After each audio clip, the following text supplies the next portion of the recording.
that I've ran twice, and then maybe we'll get into like a campaign that I would like. So, does everyone have? If we can go to, while we're just waiting on Martin, we can go back to the Roll20 and see if you all have. There he is. Well, here, let's get Martin in, and then we'll all go over together.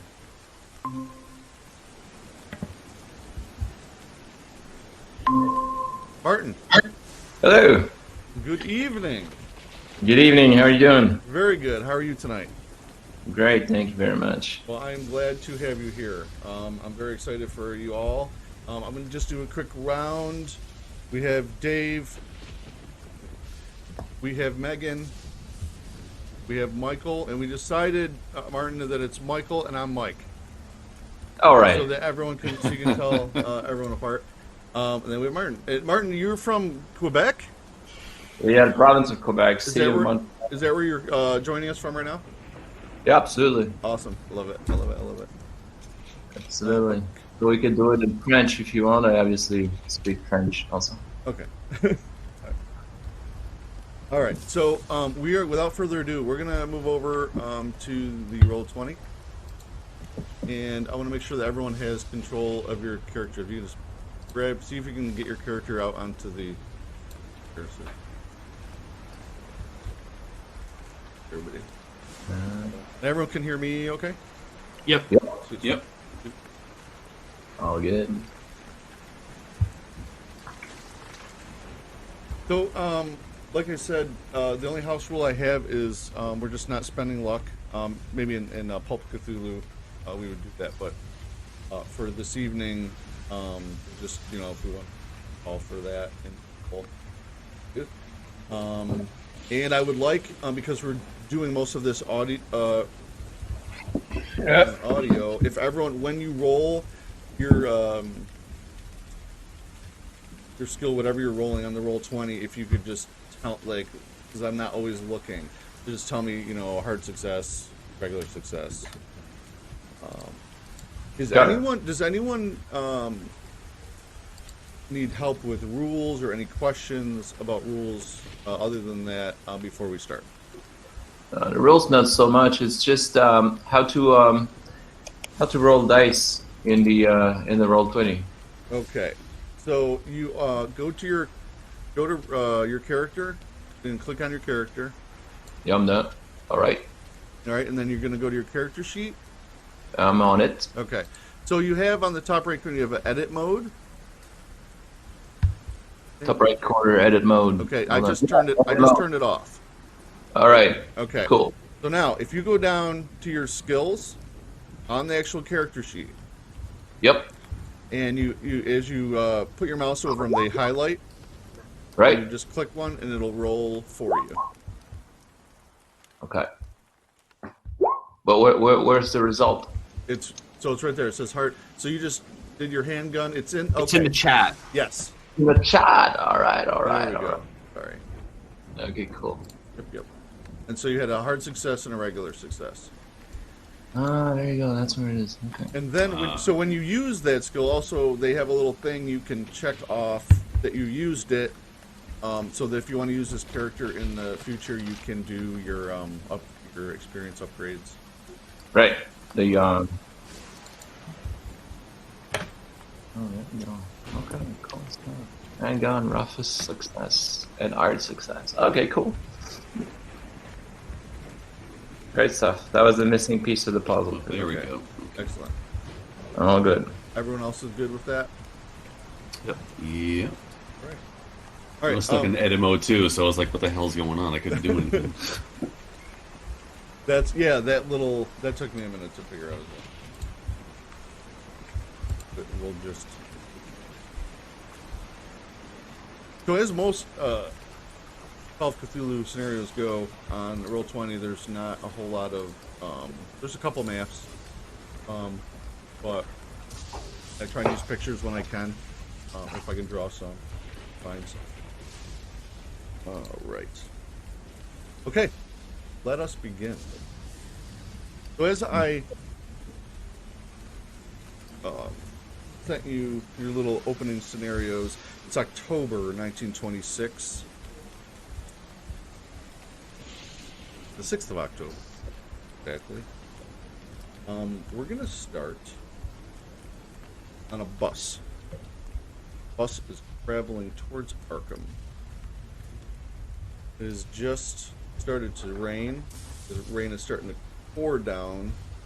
The bus driver starts to slow down a little bit, as you can tell just by looking out your window that it's gotten a lot darker. And he's just kind of taking it easy. You're starting to come into a more wooded area, seeing less and less other vehicles on the road with you. He starts to slow down again because he starts to fishtail once or twice. You can kind of feel the back end of the bus kind of slip a little. It might make you grab onto the seat as the bus starts to swivel on the road. He gets up a couple times and like wipes condensation off the front windshield.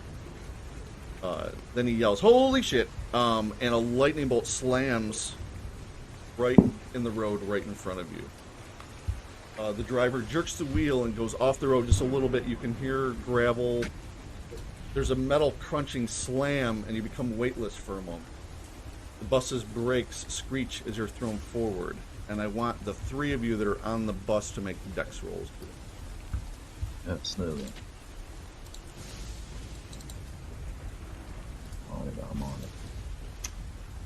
it. Ooh. Bam, bam. Good. All right. You all easily, you can feel like your butt go off the seat about 4 inches, and then slam back down. But you guys are easily able to hold on, not fall or fall forward. The bus stops. Panting, the driver turns his head back. Everyone okay back there? Sorry about that. I better check that wheel. I'll be right back. Be right back. And he goes and opens the door. As he opens the door, a huge gust of wind comes blowing through the front of the bus, and he almost falls back. Then he goes out to inspect the bus. Is there anything you guys want to do? You just want to hang tight until figures it out? How far away are we already from our camp? You are probably an hour away. By bus. By Can't bus. or walk that, right? Okay. I would probably start writing notes in my little notebook that I have, just about what happened. Journal. I just take a sip from my hip flask, I think. Yep. Okay. Let's see. Are we the only 3 people on the bus right now, or are there others? You are. You're the only 3. You're sitting probably a couple seats from one another. I believe that Dave's character was the one that had been on the bus the longest. Kind of these last 2 guys got on the last stop you were at. So the driver comes back in. He's completely soaked. Geez, guys, I don't. And he's kind of looking back at you, and he looks out the back of the bus, and you see him kind of look a little bit, and he turns and goes back out onto the road. So you guys can look and pretty easily see behind you some headlights coming up. Now, All right. Megan, Edna Mason is not the best driver, but she manages. And I'm putting her in a 1926 Model T Roadster, which is a pretty standard car for the time.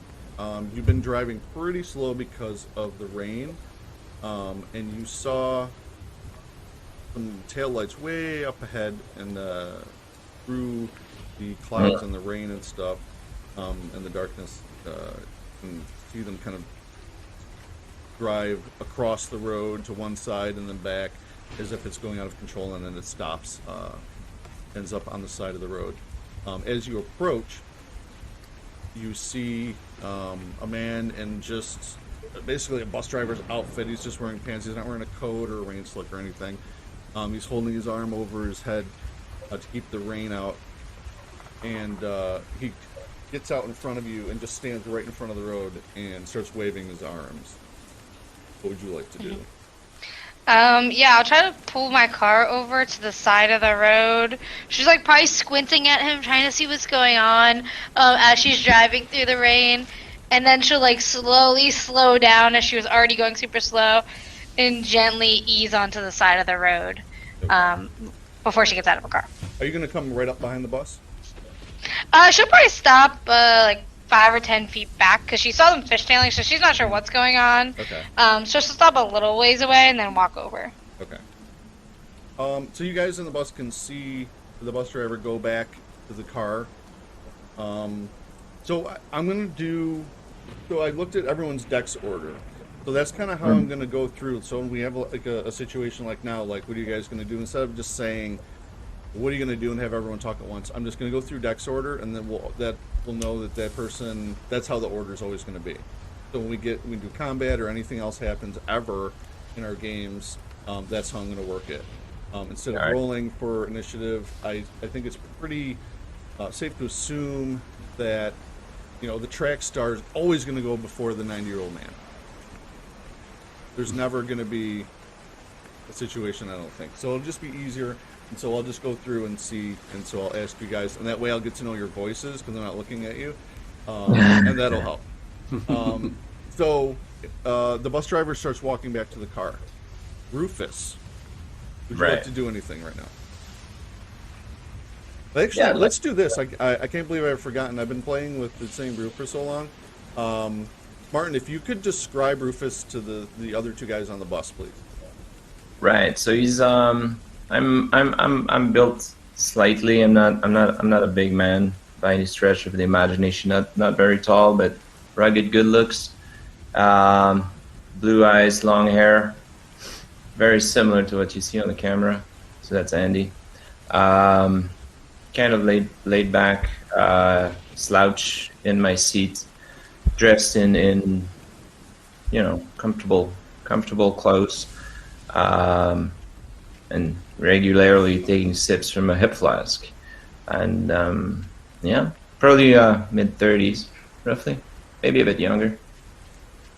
Perfect. Okay. Does Rufus want to do anything at this point besides watch the scene unfolding? No, I'm watching and sipping curiously. Okay. Yeah. All right. Sounds good. And by me.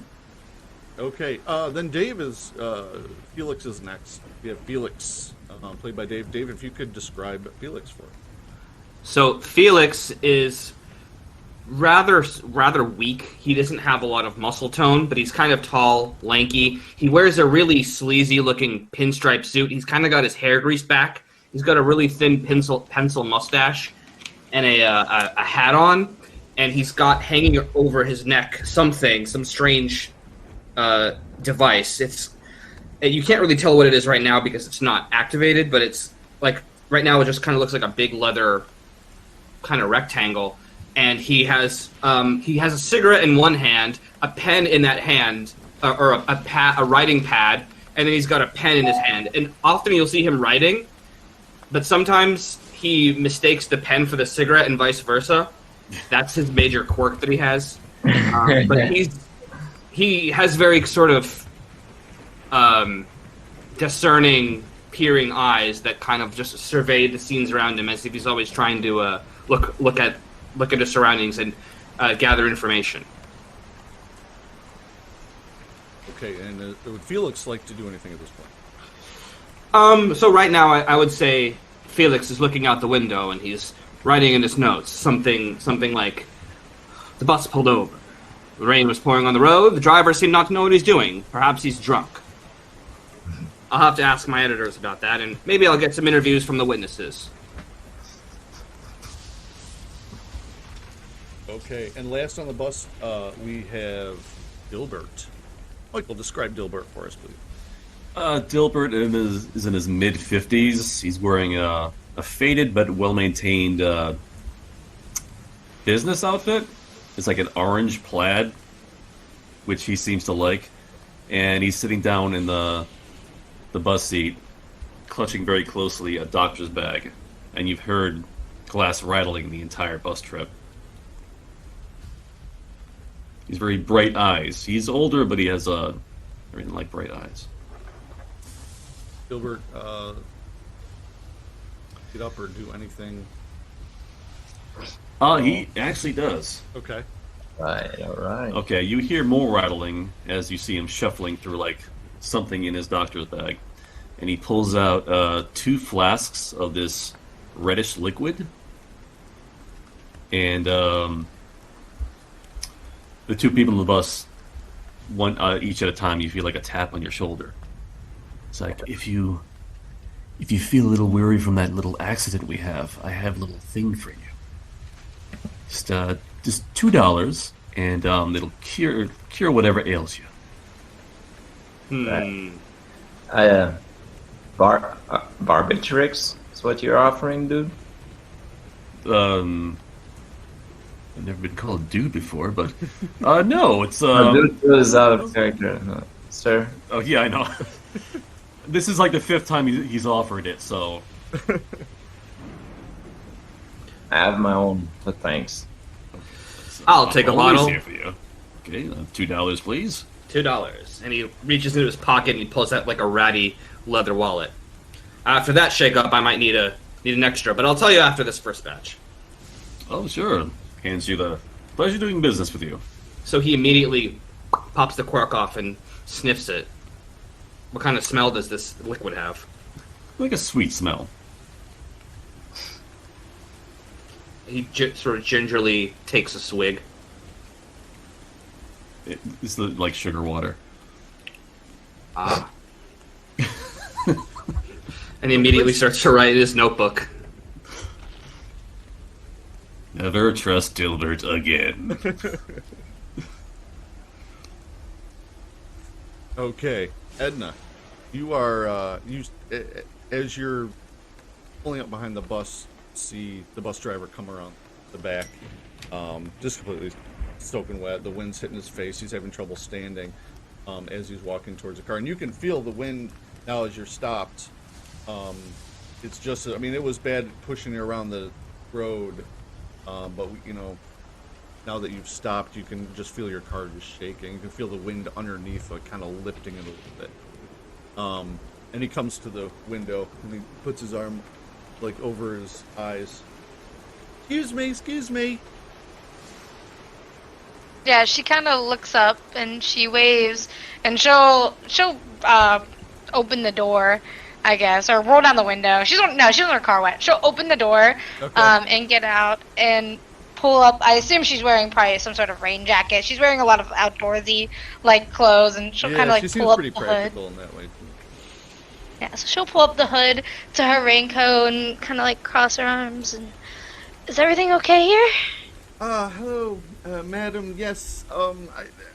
So I hit the sign, and my bus's wheel is. Oh dear. He like looks around behind to look inside your car. Is there? Oh, I hate to do this, ma'am. I've got 3 passengers. I've only got 3. I'm on my way to Arkham. The bus is a mess. I have no way to contact my boss. Is there any way? I beg of you, I beseech you. Is there any way that you could take my passengers just as far as you can? I've been this route before. I'm pretty sure there's at least some sort of gas station or some such just a mile or 2 down the road. If you could at least just bring them there, or you know, that's the least I would ask of you. Is there any way you could do that for me? How many seats does my car have with the So, Model T? It's a 2-door. It fits 4, but it's like snuggly. Okay. Like you'd have to. I don't know. I don't know how much. I mean, you probably have a little bit of stuff. There's probably a small trunk, at least. So Yeah. it's really what you think she would have. I don't know. Is she a neat person? Is her car full of stuff? Or? I think she's pretty neat. I mean, she wants to keep everything orderly so that when she gets her artifacts, they can all be intact and whatnot. So she would be very organized, I think. Okay. So she'll look in the back of the car, look, and say, well, if they're all right with snuggling up back there, I guess it won't be too bad. Oh, that would be so wonderful. Thank you. I'll be right back. And he turns and he like sprints up to the front of the bus. He comes back in with a giant smile on his face. Good news, gents. He says with a wet smile. There's a right neighborly soul out there, and I don't know I have a British accent, but he's willing to take you the rest of the way to Arkham. He's so excited he got a British accent. All right. The wheel on the bus, I'm afraid, is beyond repair. I hit a sign, and I broke the bus. She'll Gilbert take you, cranes his head there- up. There's a gas station down the road. I don't know. Maybe she could take you at least that far. I'm gonna see if I can fix the wheel. And then maybe I can come get you, or surely we will refund your bus ticket for the trouble, of course. I call shotgun. I'm sitting in front. Right. Well, So, that's the only way to get there. Rufus. I'm good. I mean, the important thing is I want to get to our camp, right? So I pick up my belongings, which are very few, and prepare to step out the bus and head towards the front seat, obviously. Okay. Felix. Yeah, I do the same. I sort of just walk down, the aisle towards the front door, but I'm kind of muttering to myself angrily, sort of jotting down the last few notes because I know that we're about to step out into the rain. I don't want my notebook to get all wet, so I shove that in my pocket. Good point. Is Gilbert following suit? Dilbert had his hand raised, but when the bus driver mentioned the refund, he put his hand back down. And then he picks up his doctor's bag and lightly jogs out and heads to the car. Okay. So, Edna, you see this motley crew, these three gentlemen come around with the bus driver. He comes back. Oh, ma'am, thank you so much. And who called shotgun? Was that Felix?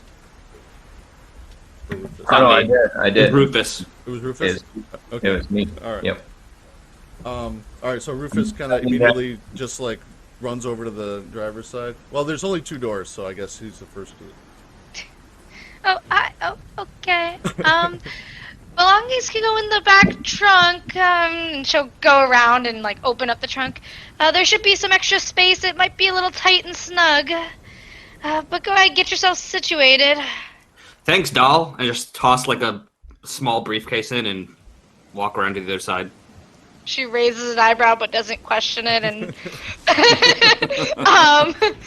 just like make sure everybody's stuff gets in the back of her trunk. I'm just gonna keep my duffel bag if that's all right with you, ma'am. Go for it. Just might be a little snug. That's fine though. All right. Okay, and then shut the trunk, and she'll pop back into the driver's side and ask, so, the bus driver said you guys were all heading to Arkham? That's right. Where in Arkham? I'm heading to the university. I can take you guys as far as you need. And if you're not too far, I could try to get you to where you need to go. That's where I'm headed as well. As a matter of fact,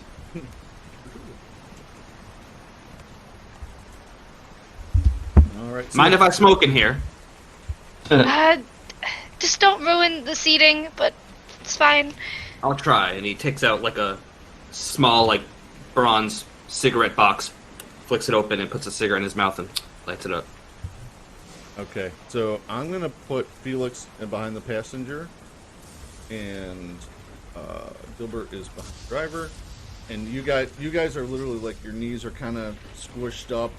You got your stuff. If you have anything with you, Does Dilbert separate himself from his bag, or is that his? Oh, of course not. Okay, I didn't think so. He's very uncomfortable. He's kind of holding it just like on his lap, like just Yeah. pressed right up against Oh. Felix. His new monkey. It's Edna, right? Yeah, Edna. Okay. Nice you to feel meet like a pressing force against the back of the seat because he's very scrunched. Pardon me, my dear. Would you like something for the road? She looks a little uncomfortable. So I think I'll be okay. Thank you. How about Maybe another time. I turned towards Anna. How about a shot of liquor, ma'am? No, I'm sorry. With my flask. No, all right. I have a job to do once I get to Arkham. I'm sorry, I cannot partake. So Felix kind of reaches up towards Rufus. I'll take some of that real stuff. All right. And he takes a swig and gives it back. It's Real stuff. Good liquor. Harumph. What is it? Or- moonshine. Okay. Nice. Oh my god. Careful, it's flammable. You're smoking, right? Yeah. I hold the cigarette Perfect. far away from the alcohol. Right. Okay. Now I'm pretty sure that 1920s windshield wipers weren't as lovely as they are today. So as you release the brake on the car and start on, so in a rainstorm, you tell me how fast you want to go. Oh, she's going very slowly. So without Very to, slowly. to not have a penalty for any driving rolls, you're gonna have to do about 10 miles an hour. Oh yeah, that's probably what she's going. She's Okay. she's already anxious enough Yeah. being out of the house and having to travel this far. Yeah. And with the weather, like she's not going to be going very fast at all. All right, so you guys, the guys in the car, you're not really sure either that bus driver was going way too fast or she's driving really slow. Because it seems like you're just crawling compared to how fast you were going on the bus, and it didn't seem like you were going that fast on the bus. You were probably doing about 30 on it. Right. So you take off, and you can see the headlights disappear behind you on the bus as you go around big turn in the road. Again, the woods on both sides are just oppressive.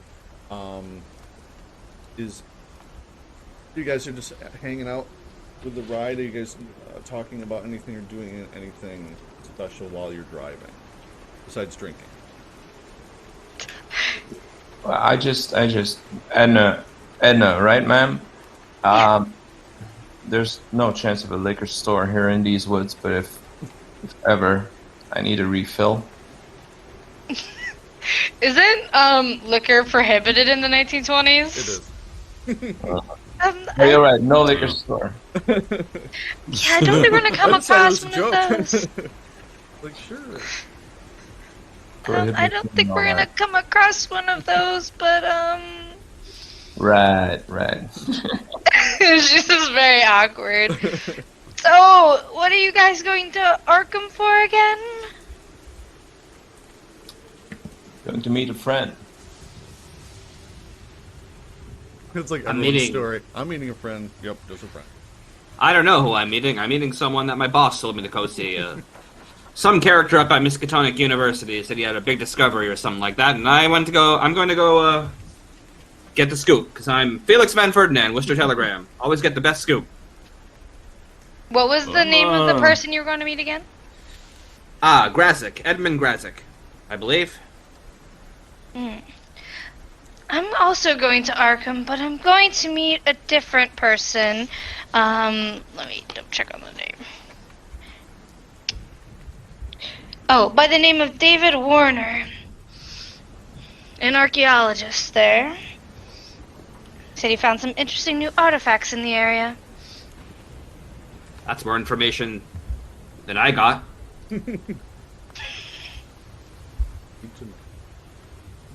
What about you, Doc? As you guys were talking, there's more lightning.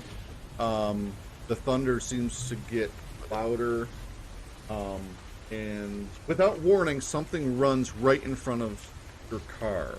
A pale figure rears up as if from nowhere. As you swerve and brake to avoid hitting it, you have time to just enough to realize the figure is a woman, her eyes wide and her mouth open in a scream. If you could make a drive auto check, that would be. Sure, we will give that one a try. So That's now- a fail. Okay. So why does it not tell me that it's a fail? Do you have your edit on, or why? I'm trying to. No, my edit's off. Is it on verbose mode? No, it's on regular. Oh. Because it should say if it's.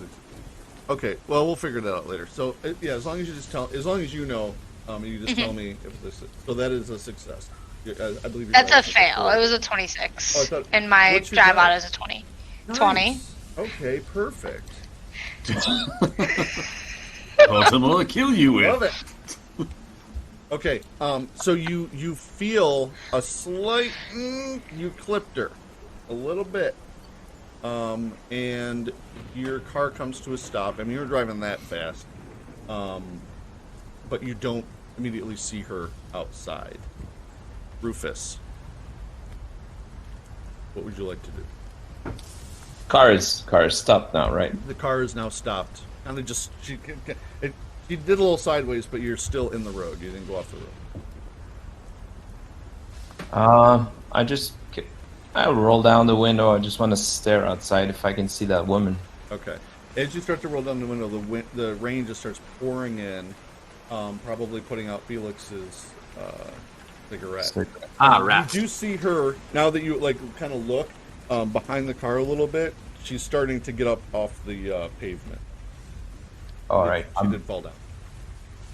I step will. outside. Okay, I you step go. outside. I open the door and step outside. Okay, Felix. Yeah, I'm gonna step outside too. Okay, Edna. I will also step outside. Okay, and Dilbert. Gilbert will. That's another potential customer. So She is injured. All right, so you get out of the car. You're instantly soaked, right to your skin. It is just pouring out. The girl stands up, looking quite dazed. She's just kind of staring at you guys right now. That's all she's doing. Are you hurt, ma'am? She just is staring at you. Her eyes are just still as wide as they were. She's pale white, and she's just standing there. I turn to Rufus. No, sorry, I turn to Dilbert and I say, "Well, you're a doctor. You check her out." of course. Hello, my dear. Are you feeling okay? And here I have a picture to show you. So there's a little bit of art. Ah, there she Oh. is. There she is. Girl in the rain. Lightning in the background. Pretty. All right, so Dilbert is approaching her. Is anyone else approaching her? Edna will also run up, approaching her with her arms again, kind of shivering in the cold. Yeah. She's just standing with her arms to her side, kind of like the drawing is. And she just blankly just looks at both of you as you walk up. She doesn't say anything. I hold Is it. there visual Yeah. to see how she is, or You just a quick, just from the there's a little bit of light from the brake lights, and the lightning flashes. She doesn't look bloody. She looks dirty. She's wearing a pretty nice, she's wearing a skirt, and she's not dressed for the weather. She's got a light sweater on, and a white t-shirt, blouse, shirt, and just a skirt. She's not wearing any shoes. Her feet are muddy, and she's shivering as she's standing there. What are you doing out here? In this kind of weather? Are you okay? I don't know. I don't know. can you help me? Can you help me? Then she starts to like look around. Can you help me? Please help me. Please, I must get safe. Please. And now she starts to kind of freak out a little bit. Hold on. I maybe should take a shot, right? So I just offer her a shot of my special moonshine. Take a shot of this, ma'am. It'll calm your nerves. She looks at the flask, Yeah. and then she like rips it out of your hand and does like 2 shots of it and hands it back to you. Just starts coughing, and then she starts dry heaving right in the street. It's an appropriate reaction. Right. There goes my moonshine. What? Oh, he's thirsty. Hey, he's got some water. Oh, I have just what you need. Just the doctor, in quotes, ordered. Pull out one of the larger flasks. What is basically sugar water again, different color, and I hand it to her. Just need to wash that down. She takes it and is a little bit more hesitant, but takes a little sip and then starts to drink it, and then hands it back to you. I reach down towards the device on my neck and I press a little button and a little camera pops out and I just take one picture and then I close the camera back up.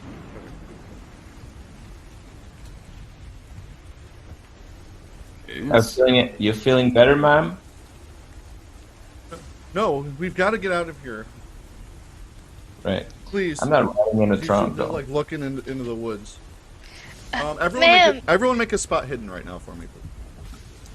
Ooh, All right.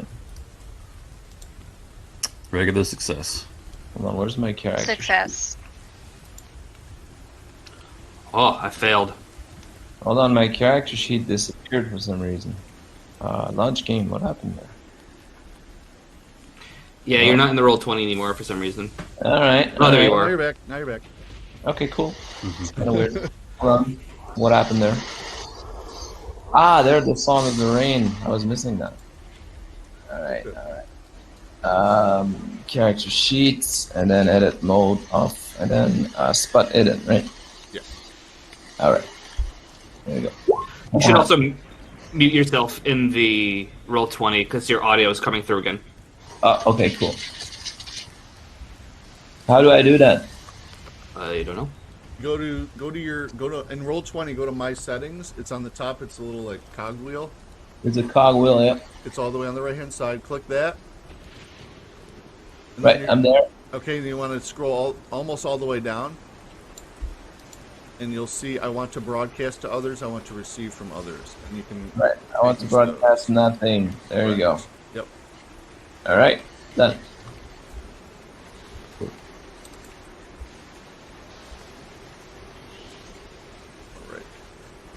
All right. So Felix is the only failed spot. So the 3 of you, as she starts to look around, you guys kind of follow her gaze, and the 3 of you. Now there's a lot of lightning going on, but for a second, you think you see maybe a flicker of light in the woods, all to your right, almost like maybe a lantern, and then it's not there. You're not. So really as carefully as I can, I'll take out my notebook and kind of hold it against me. And I'm saying, what was that, man? What were you saying, man? What did you see in the woods? What are you looking for? We have to go. Please. And she like starts heading towards the car. Whoa, slow down, girlie. Let me ask you some questions. We have to go. You can ask me questions. I don't know anything. And then she starts crying. All right. I'll be the chivalrous one. You take the front seat, ma'am. Let's get her out of here. I'll ride in the trunk. Heck, that's what it takes. See, I mean, poor thing needs to get. You need to get her away from here, and I need to get to Arkham. You're not gonna fit in the trunk. It's a small trunk, isn't it? Yeah, you could. I mean, you guys can kind of all squeeze in the back, like on top of each other. That's about the best you're all getting back in the car. I'm a skinny fellow, so I don't mind. Yeah, and Edna's gonna take a quick look at her and just like make sure that you said she wasn't bloodied, but make sure nothing's like out of place, and like make sure, other than her being kind of hysterical, that she's like seems relatively okay and doesn't need like any immediate first aid or anything of the sorts. Do you have a first aid or medical? I have okay? some I have some in first aid. Try it. Okay. Let's see how you do. Let me find it. Where we at? There we go. That's a success. Ooh. I don't know why it isn't showing, I but don't know, but that's definitely a success. yes. Okay, so looking at her closer, as you get her closer to the car, maybe getting her inside the car, there's probably a little light inside the car, I'm going to say. So now that you get her out of the rain and kind of look at her properly, you do see, I mean, she's got lots of scrapes on her face and her arms. She's obviously been running like the woods. And that's what it looks like. Her feet are dirty and a little bloody now that you see from scraping on rocks or tree branches. Yeah, she has some in her bag. She just has a few medical supplies from when they are doing like digs in the woods and whatnot. So she's gonna go back like before they leave and grab just some gauze and alcohol, and like approach her with it. Okay. She's kind of. Alcohol. Not that kind of. Well, maybe. Oh yeah, I think so. I think I can drink it. Like She's rubbing kind of alcohol? gone into like a catatonic state. Like she's kind of like just letting you like pick her arm up and wipe some of the blood off and stuff, and she's kind of like staring out the window. But yeah, I'm gonna like clean up her wounds and just make sure there's nothing like dire underneath or Okay. anything crazy going on that like requires like immediate hospital transfer. Okay. Does anyone else want to help her do anything else while she's? I want to contemplate if we could both fit in the front seat if she rides on my lap. Now that she's quiet again, I really want to get to Arkham. Yeah. You can. You could fit up there, but you don't think it doesn't appear as that would make you any more comfortable. Because then you'll be kind of just smushed I'd rather have a lady on my lap than for Rufus. That's Okay. that's what I would offer. Okay. She doesn't move. You can kind of squeeze up there and sit and kind of. She kind of pushes over towards Edna. In the seat, which makes it a little harder for Edna to drive, but No, but what I was thinking when I sit and she sits on my lap, right? Yeah, but she doesn't.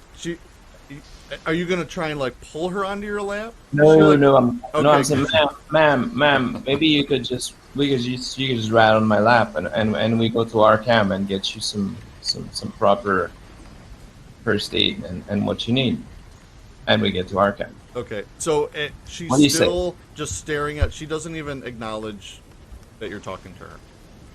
She's I'll just- keep she's my hand staring to like myself. 1,000-yard stare like past you. Go ahead. I'm sorry. I'll just say I'm gonna keep my hands to myself, ma'am. Just I'm a gentleman and all. Yep. Sip? Well, no, I should try it, man. Are you out? How much? Do you I am. carry extra on you? Yeah, I probably have a refill in my duffel bag, or I have something else. Okay. All right. So Edna, as you clean her up, Rufus is talking to her. She's ignoring both of you, but you are able to kind of fix her up a little bit. She doesn't have any major wounds. Her worst. I mean, her skin is super cold too. So obviously she's been out in the elements for a little while. But you can't really tell, like, for how long.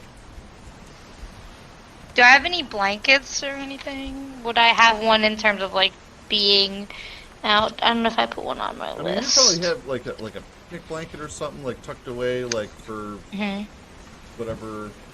Maybe that's what you would have. If you want to get her something to like put around her so she's not as cold. Yeah, so I'll Okay. grab a blanket or anything no I might problem. have Okay. for her, or spare clothing, anything just to help her like stay a little warmer. How cold is it outside? Out of curiosity, is it close to freezing or? No, it's probably 50, 60. It's chilly. It's not. Yeah, it's not quite 30, but it's definitely. It'd be probably okay if the sun was out and it wasn't raining and windy. But that wind is really taking its toll. All right, so you guys get back on the road. You head in the same direction, and merely, I don't know, 5-10 minutes later, you can see lights up ahead.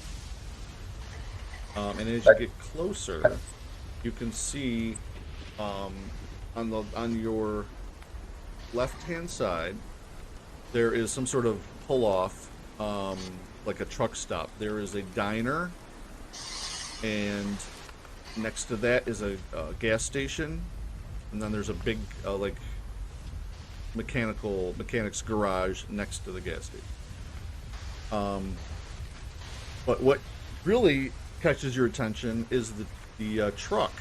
It's a 4-wheel like flatbed transportation truck, sideways on the road, in front of you, making the only route now possible is to like pull in the parking lot of the gas station. We are going to move to a new map. All right. Would you like it?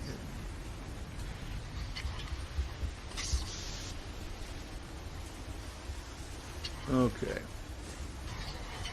So. Alright. So, here, let me do a little. So, you guys. So, if this is the road, can you see my drawing, my writing here? Yep. Okay, so your car, as you're coming in, not exactly the scale, but like, let's say here's a car, here's your car, and you're going this way. You have to like kind of pull in around, and you can see.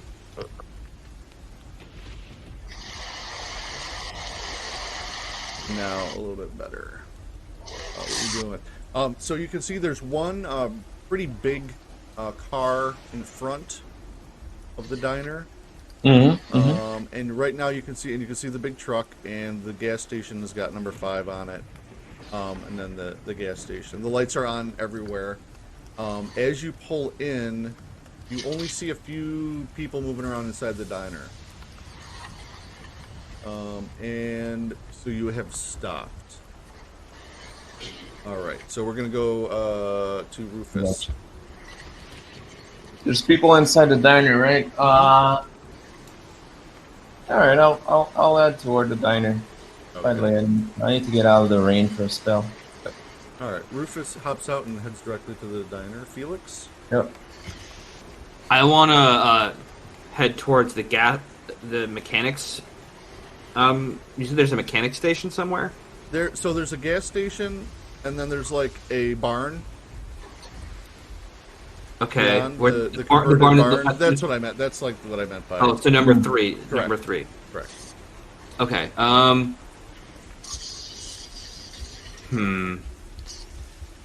And you said there's just a truck on its side in the middle of the road. Right. It's not tipped over. It's just the wrong way across the road. Like. Okay. Yeah.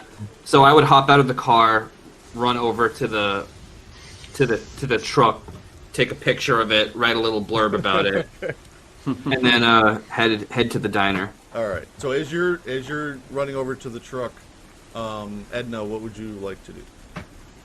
Edna would probably also run, like, she would look to see if it looks like this has just happened, or if maybe it was, like, in the process of getting moved out of the way, but she would want to definitely go over and see what's going on and see if there's any way around this truck to get back on the road. Okay, so Dilbert. Dilbert is going to help the woman into the diner. It's like, come on, my dear, let's get you someplace warm. Yeah. Okay. All right, so we'll do, as you guys are headed into the diner, Felix and Edna, so you walk over to the truck. Is there anywhere particular that you want to check first? I'm not really interested in investigating the scene quite yet. First, Okay. I'm just trying to get like a dramatic photo, Okay. and then write like a little like truck found on the side of the road Do I see if there's a driver inside of it, or Yeah. There- yeah, there you do not see a driver inside. And Okay. so Edna, you come over too, and you start to walk around the front of the truck and just check it out. It's almost off the road on that side. It looks like you probably could get past if you went just around the gas station. You can see obvious tracks, skid marks there where it came in, almost hit the gas pump. The engine is not on, but the lights are still burning brightly. The driver door is open. The lights are on inside the truck, but no one is inside. On the Okay. seat. Do I see any like tracks or any blood or anything coming from the truck? Does it look like anybody was injured? No. Okay. It looks like somebody might have just broken down. I think we can get around it. Maybe we should stop for some dinner or something. Hopefully this rain will let up a little bit. It's pretty nasty out here.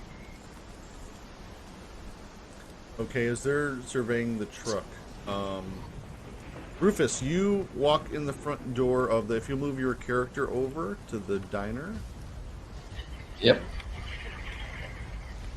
All right. Now what's like? Hold on, where am I? you're out. But here, hold on. Maybe I can move. I'm putting. Ah, that's me. All right. All right, I got you. All right. Cool. Okay, so when you walk in, the first thing you notice is an elderly couple staring at you from their seat. And you look across, there's a guy sitting in, over here, sitting in one of the booths. There's a waitress standing next to him, watching you as you come in. And then there's a guy standing behind the counter. Portly feller. They're all just Behind kind them. of staring at you as you walk in. I just head straight towards the counter and say, "Hey, like a cup of coffee." They seem like they were kind of like in the middle of a conversation and they had just stopped because they were all silent. And now the couple starts to kind of talk to them amongst themselves, and the waitress walks over. Oh yes, of course, yeah, just a moment. And she goes around the counter, starts preparing that for you. So you're supposed to. I'm right there, right? That's the guy behind the counter. So here I am, right? Or something. Yep, that's you. All right. So I say, "Hey, fellas, what happened to that truck up there?" The man.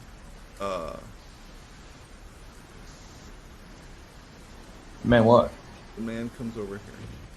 Brown. Okay. He's gonna like walk around over to the guy sitting in the booth over. We were just talking to this feller here. What's your name? What's your name there, buddy? And the man looks very distraught. He's wringing his hands. I seen it. He just keeps repeating that over and over. He starts getting louder and louder. I seen it. And he starts looking out the window as Dilbert walks in with the young lady. Oh, I have her.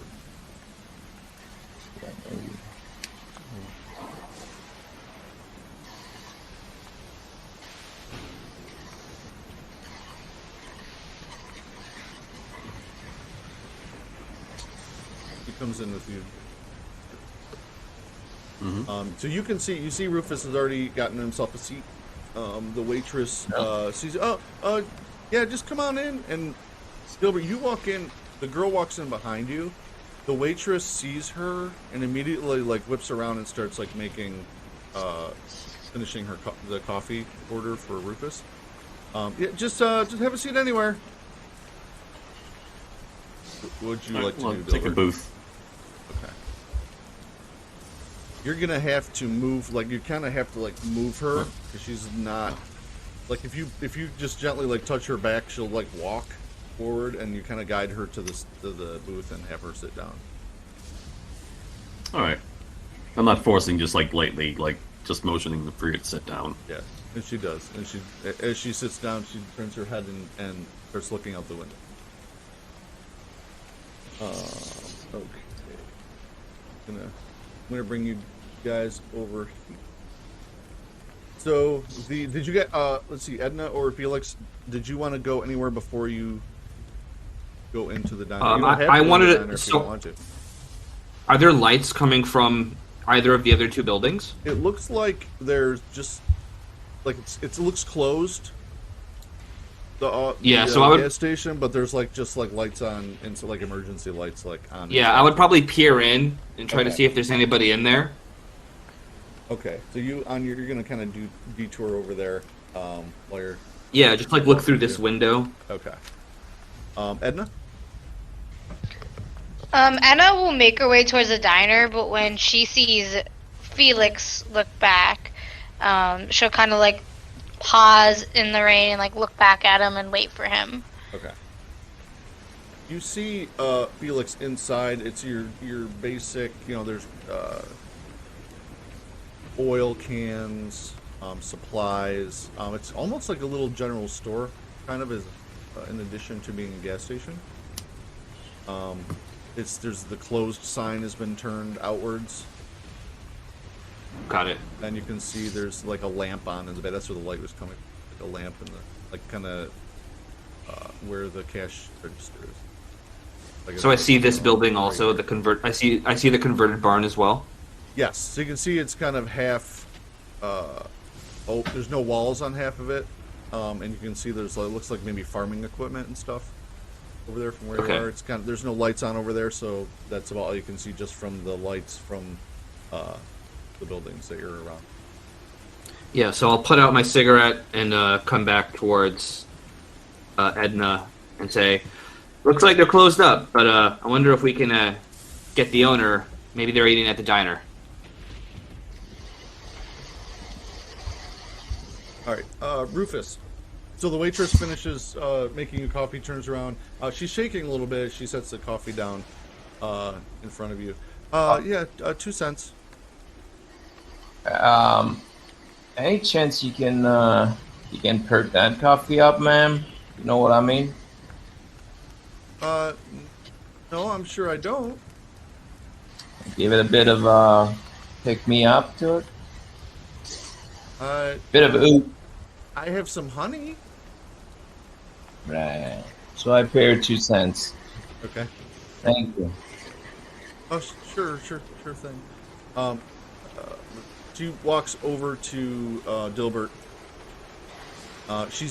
She walks over and she's standing behind the girl, like looking at you, like almost a booth away. Yes, can I help you? Can I get you anything? We don't have much this time of night, but I'm sure we can find something in the kitchen for you. Come on over. Don't be shy. Of course, sure. And she like walks over, but she's still not looking at the girl. What can I get? Coming for you? down like cats and dogs out there, isn't it? She kind of looks. What? Oh yeah. Oh yeah. It's been really bad. Like all day, it's just been raining and windy, and then this guy loses control of his truck, and I don't know. Can I get you some coffee or toast? Yeah, 2 coffees and what do you have for food in this place? Toast? Or maybe a burger? We don't usually have, I'll have people here this late, so we don't keep everything out, but I'll have 2 of your finest burgers, please. yeah, okay. Sam, Can I do a psychology roll of her? Yes, you can. Please do. A little hinky. Okay, she seems perfectly fine. Okay. Glad that's over. Sam, they want burgers. Oh, Yeah, okay, no problem. I'll take care of it. And he walks by you, and he stops. Oh,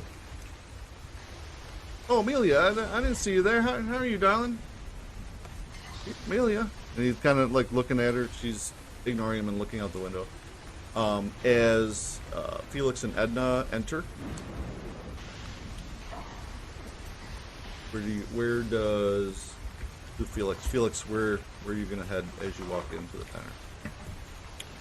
So coming into the diner, I see a whole array of potential witnesses and interviewee subjects. So I'm gonna make my way across the room to these two fellows and say, "So, what happened outside?"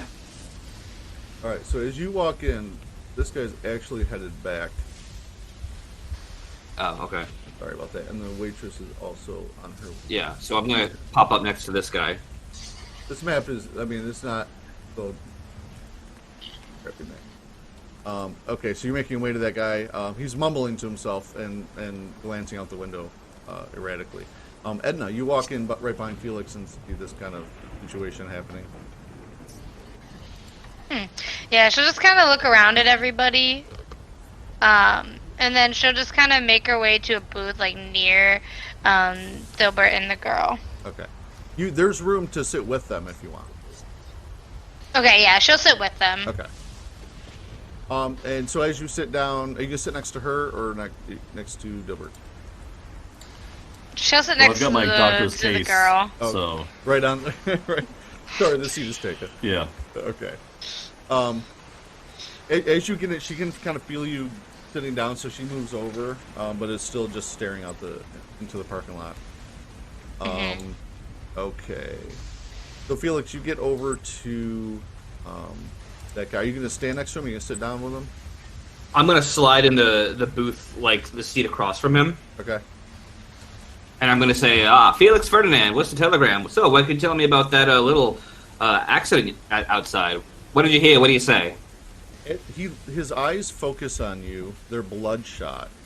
You can tell he's trembling. He's a big guy. He's like, 6 foot, 250, muscly, trucker type. And he looks right in your eyes, like I saw the dead light. I almost hit it. It almost got me. I what can I do? I had to. I didn't mean to go sideways on the road, but I didn't have a choice. What did you expect me to do? Whoa, buddy. Calm down. You're not making any sense now. Why don't you take a cigarette, and I'm going to offer him a cigarette. Okay. He takes it from you, and his hands are just I trembling. I take my lighter, and I light it for him. Okay. Take a few puffs of that sweet nicotine, and calm yourself, and just tell me again what you saw. Okay. Is there talking, Rufus? Is there anything you want to do at this point? I'm just sipping my coffee and just thinking, how am I going to get to Arkham? That's not helping me at all. Anybody that in the cafe in the cafe that I can see that could possibly give me a lift?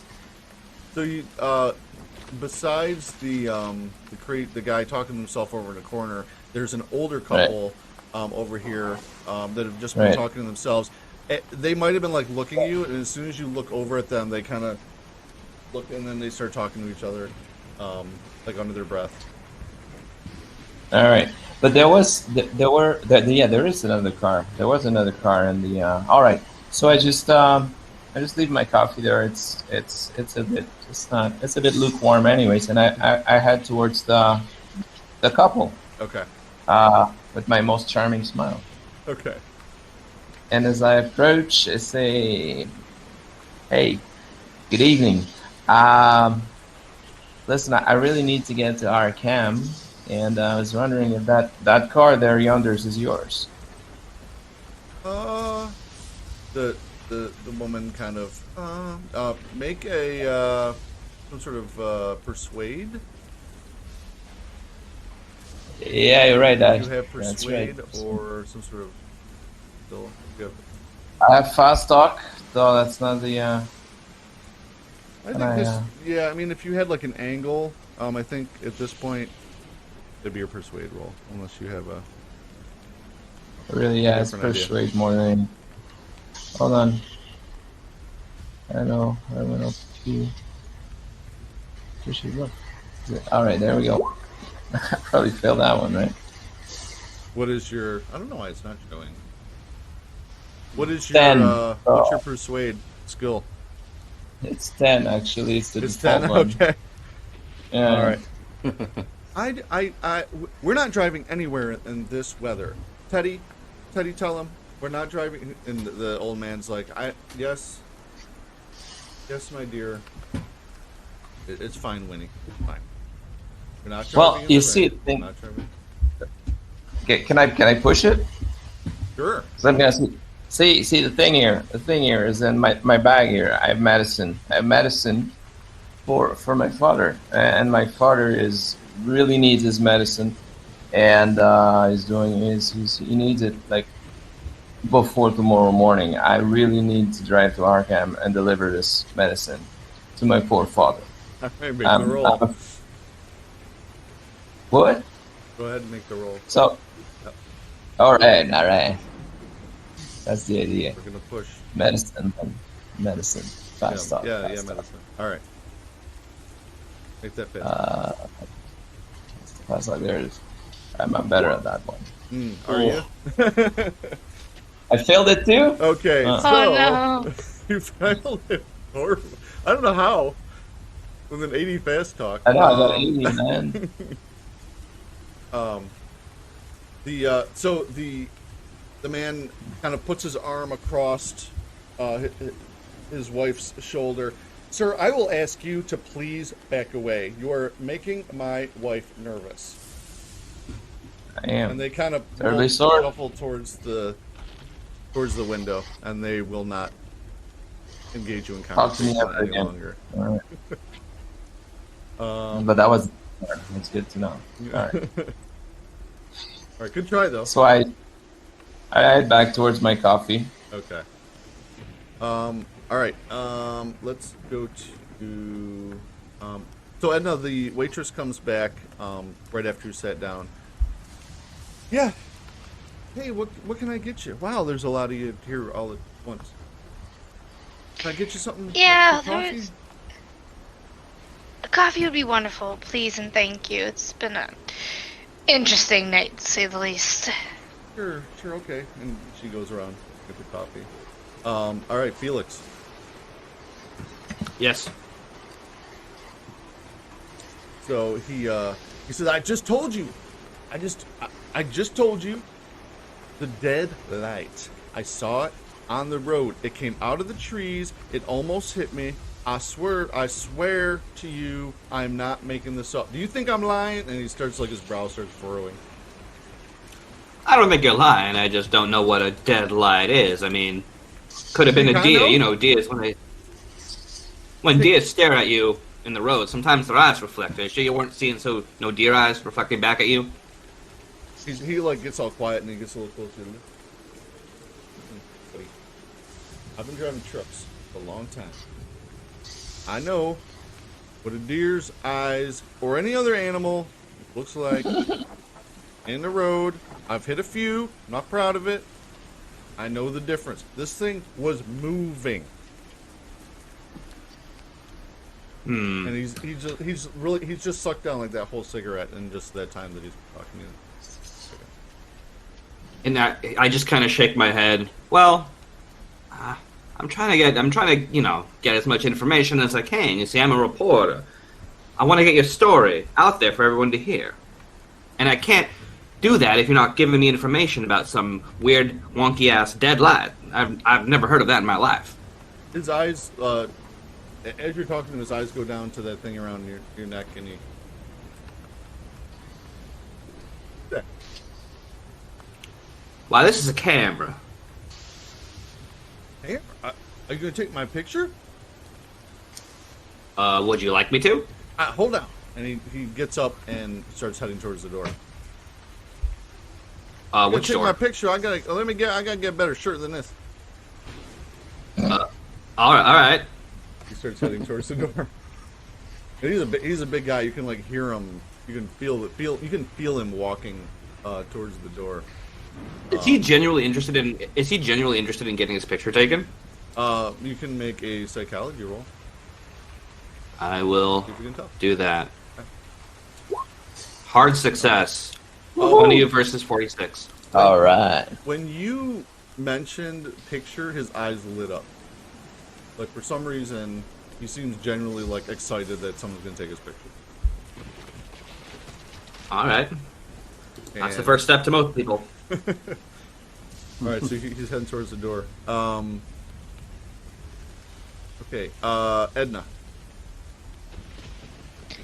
Yeah, so I think Edna's gonna look at this girl that they just picked up on the side of the road when she hit her, and she's gonna, I think, like stare at her for a few seconds and just observe her behavior after she sits down. Okay, Dilbert. It's like, why are you staring at the young lady? There's obviously nothing wrong with her. She's just a little shook up. Just, yeah, you're right. Do you have a name? Something to call you by? And asked the girl. Oh yes, I heard say Amelia. That's what the waitress said. as Dilbert says the word Amelia, you can see her flinch visibly.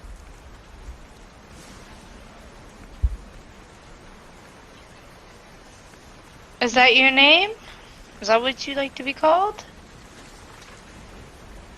So I'm gonna have as Dilbert and Edna are talking to this girl, I'd like you both to make spot hidden.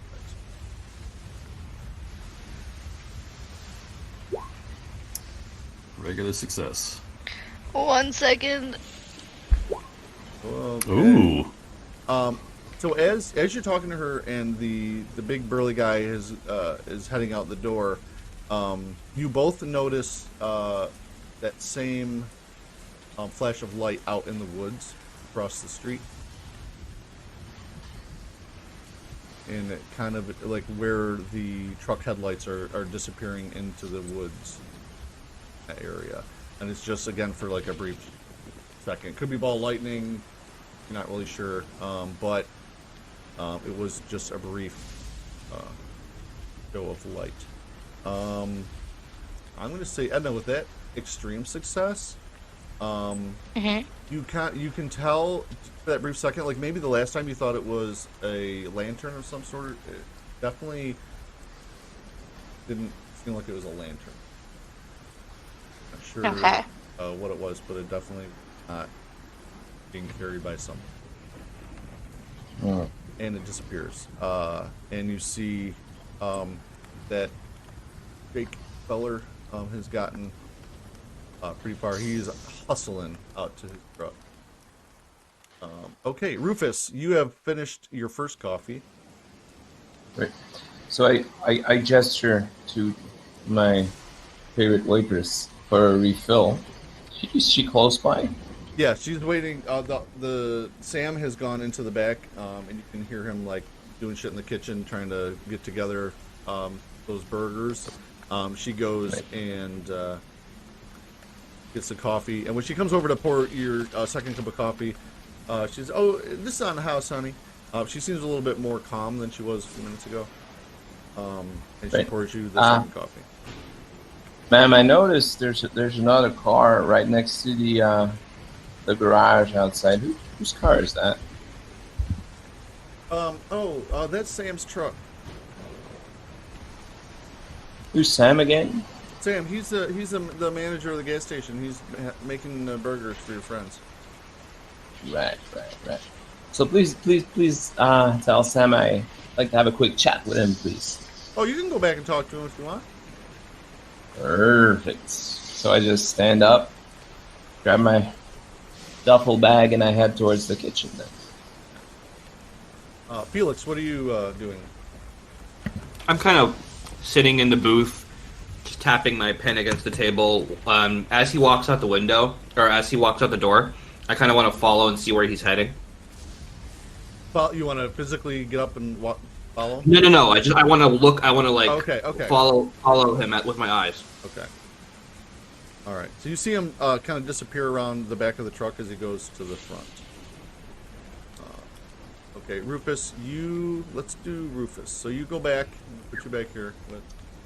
So he's cooking his burger, right? Smells like burger in the air. Yeah, it smells pretty good. I mean, he's obviously not a chef, but he knows enough his way around the kitchen that he's gonna making up some burgers.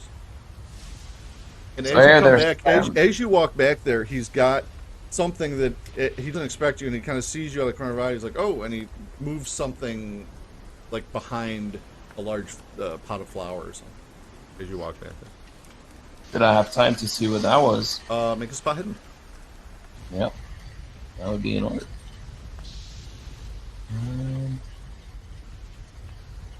Hold on. Where's my character sheet again? So, there it is. All right, I'll get the hang of that. There you go. Okay. It appeared to be a small bottle of whiskey. Man after my own heart. All right. So hey Sam, how are those burgers coming along? Oh, just fine, just fine. Did you want one for yourself? Nah, man, I'm running a little dry. Thought maybe you'd be the kind of fellow who could help me out. Yeah, I think so. And he like reaches around Yeah. and pulls that out and hands it to you. Thank you very much. No Thank you very problem. much. Bye. Go I'll ahead. take a few. He says, fill your flask. I know you got one. Of course I do. Of course I do. Listen, Sam. In that duffel bag of mine, I've got medicine for my father. Right. I need to get to Arkham pronto, real quick. Any way you can help me out? Well, I think we can manage I to borrow work that something card. out. How much cash you got on you? Yeah, that's the thing. I'm a bit strapped for cash now. I got all of Aren't we all? Aren't we Six. all? $6, I think, right? $5. $5. Yep. Would $5 do it? Yes, that would be. I think that would be lovely. Now, of course, you're gonna have to wait till we close up and whatnot, but I think I can manage to help you out in that regard. You from Arkham? Do you live in Arkham or? No, I'm from this area. This is Bolton. This is the All right. the local area here, but I am no stranger to Arkham, and I think I can help you out in that capacity. Perfect. You're my saving angel. So what time does this place closes, anyways? Okay, so by this time, I'm gonna say it is probably 9 o'clock. Right. By the time you guys have gotten here, so they actually, he's like, well, we were gonna close about a half hour ago. Normally we don't have customers this late. So as soon as everyone is good and fed and watered, then we can be on our way. Now, Perfect. I only have room. I only have room for one in my truck. I can only bring you. Fine by me. I'm the one with the $5, right? That's right. He like winks at you. There you go, buddy. All right. See you in a bit. All right. I'll Sounds be good. finished. All right. I step outside the kitchen. Okay. And I look at Doc Dilbert and I say, those burgers are looking awfully good, Doc. Good choice. Good choice. Oh, they smell good. Man. They do. They do. Is there anything more that Edna would like to try and do with Amelia? Just see if she can like get anything out of her, if she's gonna talk at all. Just like try to make some small talk with her, like figure out who she is, where she's from, things like Okay. that. Just like basically just trying to make small talk. Yeah. Okay. Dilbert, anything particular? you'd like Edna, to- dear, Edna, dear, you saw that light out there, didn't you? Yeah, I saw something out there. I think it was just lightning, though. I mean, with everything that's going on now, it's probably just lightning.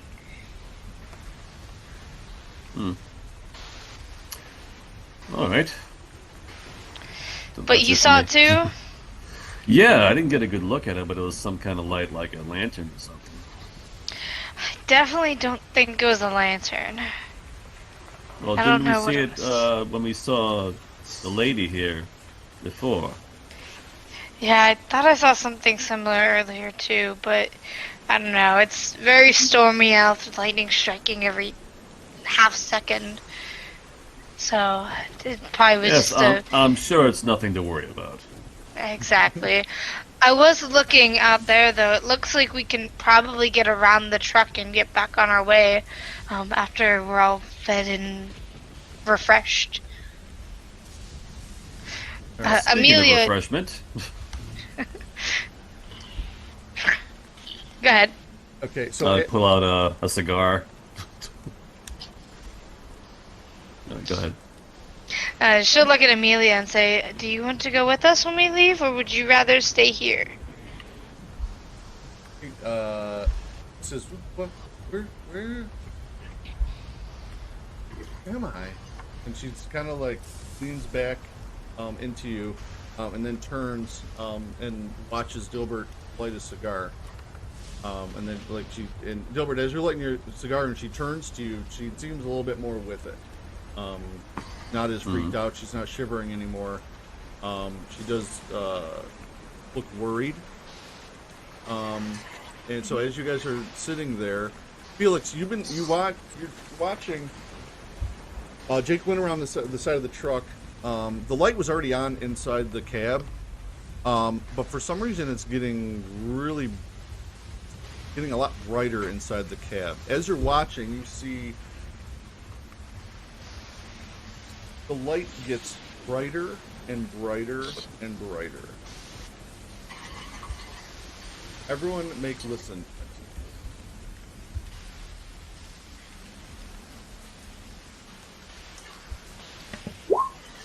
Oof. Not me.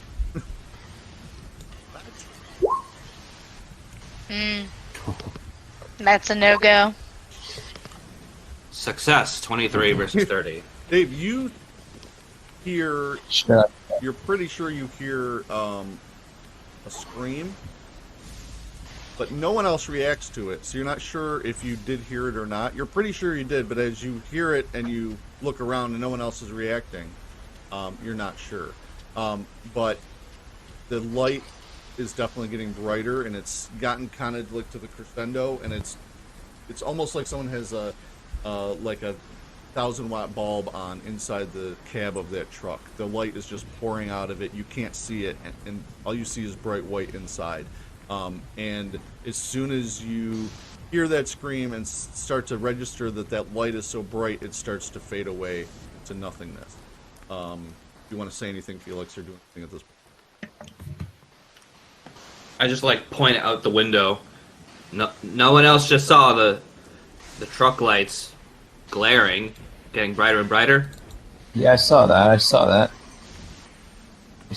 Most strange. No one saw it. Oh no, you all saw it. Okay. Yeah, we did, right? Sorry. So you saw the light before, but Oh, right, everyone this saw light, it. Felix is the only one looking out the window at this point. So you guys probably, because you were having your conversation, so no one actually saw the light or heard it just now. Then Felix, I apologize. So, but I'm the only one who heard the scream. So Right. I will make my way over to the, front door, Okay. and just kind of I open the door and I poke my head out. Is everything okay over there? You get And I no just answer. wait for a response. All right, you guys see Felix jump up and staring out the window in the direction of the car, and he gets to the door and yells out the door. I'll join him. Curiosity got the best of me. I'll join him. All right, Rufus. See what he's staring at. Gilbert, That's me. Gilbert and Edna as this is going on and you're like talking to Amelia, Felix and Rufus are heading towards the front door. You guys want to do anything? Well, Edna will just look up from her conversation and say, "What's going on out there? Everything all good?" Yeah, that trucker went out to get a new T-shirt or something and went behind his truck. And then the lights started getting brighter on his truck, and I heard a scream. I'm not sure what happened. That's strange. hold on. I think I have something for that. He goes into his bag. Pulls out a flashlight. Come on. Okay. Like walks to the door. Good choice. All right, good let's find your friend. So are the lights on the truck still, like, getting dimmer slowly? By the time you guys all get to the door, and by the time Felix reached the front door to yell, it had gone back to how it was. So you can still see the regular, like, dim light of the cab that's still on, but it's not the intense light that was in there before. So it's like someone supercharged the bulb and just made it super bright, Yeah. and then it went back down. Mm-hmm. Exactly. All right. And there's no sign of that guy who's going to his truck. Well, I yelled for him, and he didn't reply. Right. Should we go see if he's okay? I guess so. Yeah.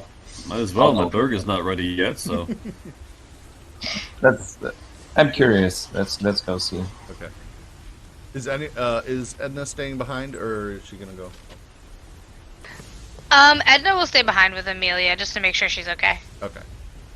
As you guys are walking out towards the truck, Amelia turns to Edna, and for the first time looks you right in the eyes. She seems way more coherent than she has been in the past hour or two that you've known her. What am I doing here? Those two. How did I get here? Well, you kind of ran out in front of my car, and I kind of slightly clipped you. Oh.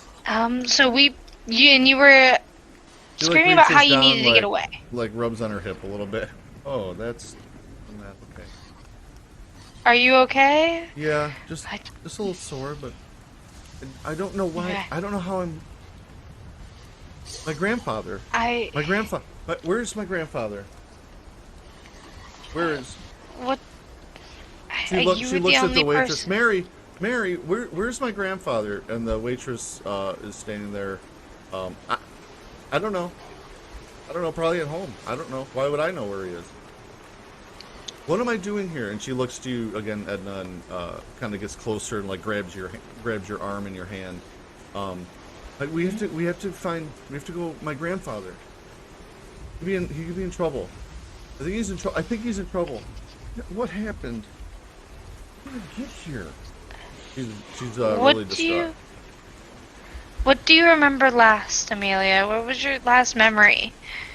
I was in the cabin. Was my last night? Oh, I'm so confused. I don't remember. Well, if it helps you, today is October 6th. I don't know if you know what day you were last there. And I don't really pay attention to days. Where was this cabin at? Oh, it's the drive's just down the road, just a little. Okay, we're gonna be leaving here for Arkham soon. Maybe we can stop by the cabin, see if your grandfather's there. I would appreciate. You're welcome. Hungry. I'm glad to see you're doing better now. You're hungry? Yeah. Yeah, Mary, can I have a sandwich? Mary's like, all right. He heads back to the. All right, so you guys get around the bend with your merry band led by Felix. You come around. The driver's door is wide open, as it was before when you were checking it out, and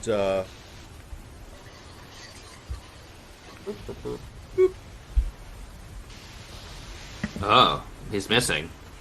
Jake is not to be seen. So you're kind of you're just kind of like on the side, on the bed part of the truck. Well, do I remember his name? Like Max or Mike? Jake. Jake. Hey, yeah. Jake? Buddy. Hey there? Jake, you there, son? I'll make pouring my out. way.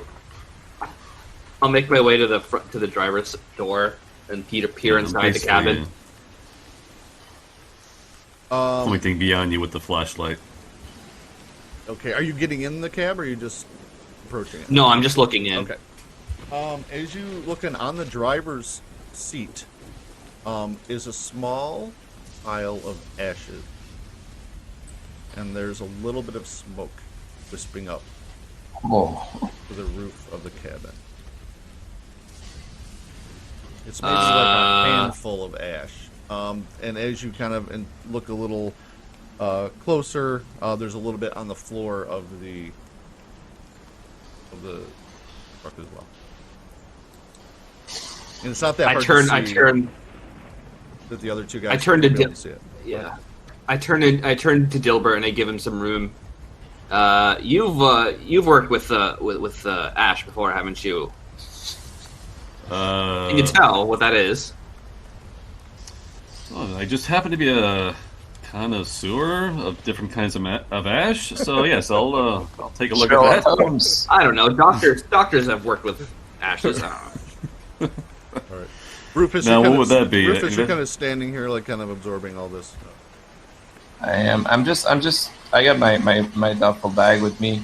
Okay. I also And I snap a picture of Rufus as he is investigating to make him look like a professional. Okay. And I'm just feeling in my duffel bag that my trusty friend is there, just to feel its reassuring weight. Okay. Is that a pistola that you have in there? Yeah, it's a 45 revolver. Okay. All right. It is still there. So you feel the cold steel against your fingertips, so you know that it's within grasp. You did. Exactly. All I'm right. loaded. Do you guys? Can I investigate the so ash? Gilbert, do you want to roll or something? You want to let me choose the skill, or What would you like not to sure do? what that would be? Well, it's rather odd. He didn't seem like a smoker, I guess. But I'll just sift through the ashes a little bit. It's like, I gave him one of my what is this? cigarettes and he smoked it really fast. Oh, it Spontaneous seems like he combustion. smoked the hell out of it. Are you Yeah, I'll sift sifting through the ash. the ashes Yeah, with I'll your open the door. finger? You like touching Yeah, it? it's ash, so Okay. Oh. So you kind of touch it. It's warm. okay. I think he's self-combusted or something, guys. Oh, don't be ridiculous. Dilbert, make a spot hidden. Spot hidden. There we go. Regular success. You notice as you're looking through the ashes, there's a pile on the seat and there's some on the floor. And when you go and look at the ashes on the floor, you can see a burn hole in the floor of the cab, about the size of a silver dollar. And it goes all the way through. You can hear and see from the headlights. You can see light on the road through this hole. It's like, oh. Maybe that self-combustion does hold water. This is rather odd. And it's all completely ash. There's no bone or anything. It's just all a fine powder. Mm-hmm. Huh.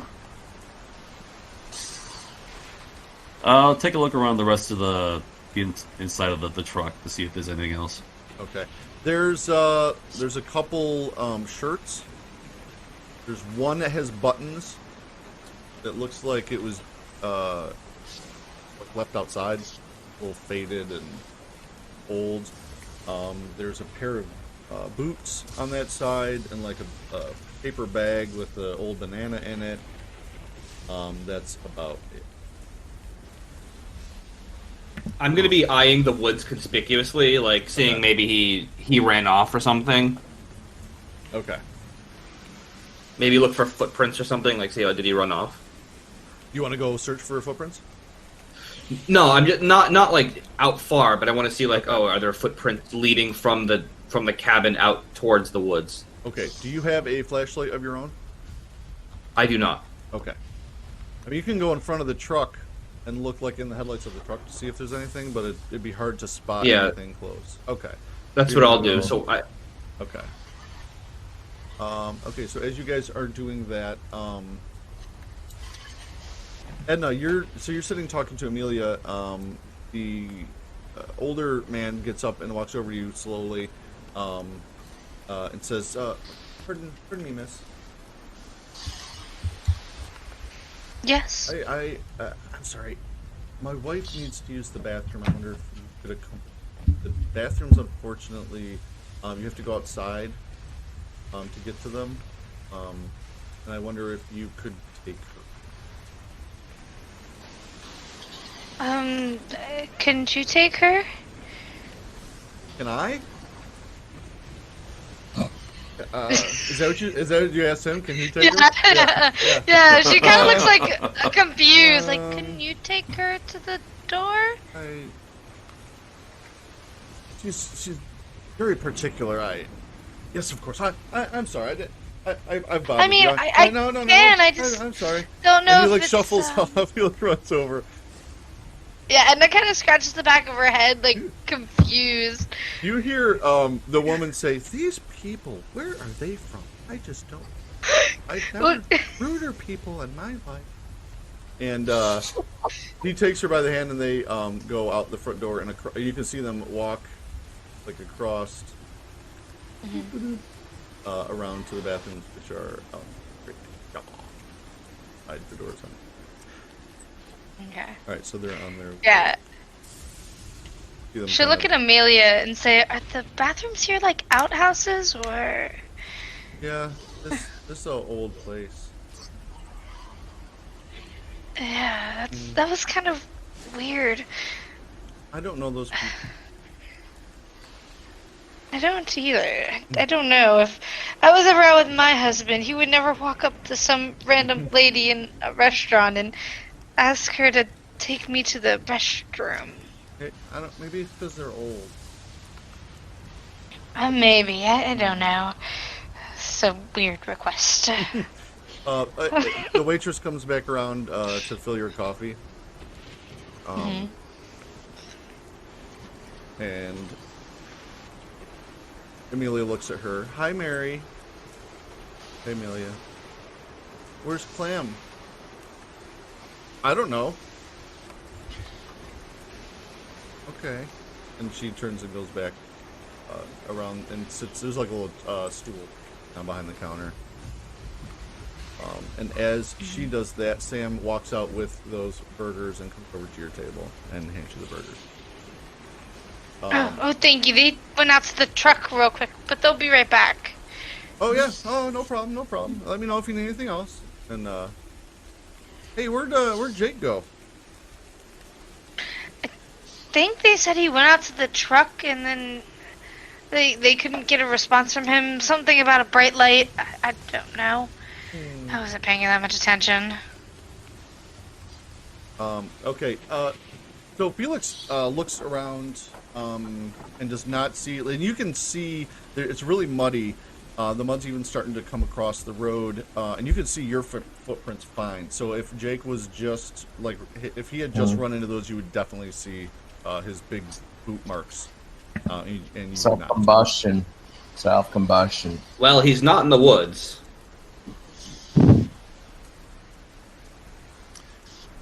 Can I take a Is look there at a that? kind of is there a kind of glove compartment in this truck? Something I could open? Yeah, you go. So you go around to the passenger side, open the door. It's unlocked, and look in there. It's a lot of like registration papers, a pair of leather gloves. There's an old rusty foldable knife in there, but that is it. Gloves, they're nice or cheap? They're decent. They're heavy duty, like work gloves. Very nice. They're nice. You gotta I'll keep them. Okay, you gonna lift. All right. So as I'll Rufus lift is them. helping himself to Jake's stuff, you guys want to look at anything else on the truck? Well, the dollar-sized hole in the floor of the truck, and check under the truck. It just seems rather odd. You shine your flashlight underneath and don't see anything out of place. It's a fairly new truck, too. There's no oil dripping or anything. Should be no reason for a hole in it. What's your diagnosis, doctor? I'm not a truck doctor, but something burned through the floor of the truck here, and there's ash. So maybe a Martian came down and attacked this man. I really don't know. You think that? Wait, you think that's him? You think that's Jake? Well, did you find any tracks? Well, no, I don't know. Maybe he's you said that the back of the truck is empty, right? It is. There's like straps, like tie down straps, are all. There's no cargo. There's no cargo, so I couldn't guess that he would be hiding somewhere in the cargo bed. Yeah, there's maybe like a tarp, but it's quite obvious that no one is back there. There's not even, like there's nothing back there even, except for just a tarp or two laying out and some straps. Well, he was babbling to me that he said he saw something called the dead light, Right. and then he saw the camera on my neck, wanted his picture taken real bad, ran Yeah. out to his truck. I heard a scream. The lights on the truck flared up really, really, really bright, and now he's gone. You did take a picture of me, right? I don't think so. No, not yet. No, you did. I You thought- did while I was. Didn't you I say think you you did? did. Oh yes, I did. Yeah, Oh, wait, don't like I took a that so picture much. of. I don't like that suddenly. Not very. It's like a picture of Amelia. I took a picture. Ah. I marked all the pictures I took. I took a picture of her. I took a picture of the truck. I took a picture of Dilbert taking care of the ashes. Oh, Oh, you said No, Rufus, I think. Oh, Yeah, I think I was missed. gonna I think I missed. Okay, I think I messed it up. Yeah, Okay, it's supposed that's to be fine. Okay, that's Dilbert. all right, all right. all good. Okay, Maybe so we should head back to the. Hey, I don't know about you guys, but I don't want to be. I don't want to hang around there anymore. I'm just going to head back inside. Yeah, I'm getting the heebie-jeebies. Yeah, my mind's making weird conclusions here. Maybe we should go back inside and have that burger. Clear the head. Nice, fine American meat burger. All right, you guys head back inside. As you walk in, you find your burgers. Your burger sitting there. Amelia has devoured hers already, and is eating hers. So your burger is waiting for you, Dilbert. Excellent. Sam comes out. He starts kind of just wiping down stuff. It looks like they're about getting ready to close. He goes over to the table, the folks' table. Oh, their car's still here. Did they leave? I think they went out to the bathroom. Oh, okay. He kind of finishes, starts finishing cleaning all the tables off, and as he's doing that, Dilbert is eating his burger. Mm-hmm. Felix, did you just go back and sit down at your seat? Yeah, I went back and then I started scribbling, and I'm just trying to like mentally figure out how this is going to be a story. Like, okay, so we came upon a small cabin, and then we saw this. So I'm just trying to like plan everything out. Okay. Right. Rufus, are you going back to your seat for your another coffee, or? That's exactly what I'm doing. Okay. Going back to the seats. Or did I leave any coffee? It's Oh. fairly cold, man. So As you come in, the waitress has refilled it. As she sits it down, though, this is like your third coffee, like in the past half an hour. So you Right. feel pressure on your bladder. You've Ah. been holding. call of nature. All right. The bathroom is outside. I asked, ma'am, the bathroom's outside, correct?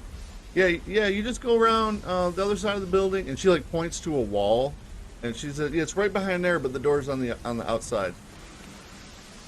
All right. Do I need a special key or anything? No. I think you just gotta wait for the for those folks to finish up using it, I guess, and you can. There's only one. All right. Sure. I guess I'll wait inside instead of waiting outside, right? Okay. In the pouring rain. When they come back, I'll go. Thank you. I can hold it for another 10, 15, 20, 30 minutes, correct? Yeah. It's starting to. You can. Yeah, I'll say 15 minutes from now, you might have to go out into the woods or something. All right. Okay. Plan B. Right. Okay, so another, I'm going to say like 15 minutes does go by. Sam has finished wiping down the tables, and Amelia's done. She's kind of getting fidgety. I need to check on my grandfather. I really need to check on my grandfather. You guys notice Mary has gone a couple times to the front door and like looked out the window. And then come back and sit down. Then she's done that like 2 or 3 times in the past 15 minutes. So the old people haven't come back yet? They have not. You know what? When you gotta go, you gotta go. So I stand up and I walk outside. I'm gonna pee against the wall somewhere. Okay. Doesn't matter. You can go like, I don't know if you can see, boop, there's over here. Like if you go out to the left and go back here, walk. All right, so you're in the woods.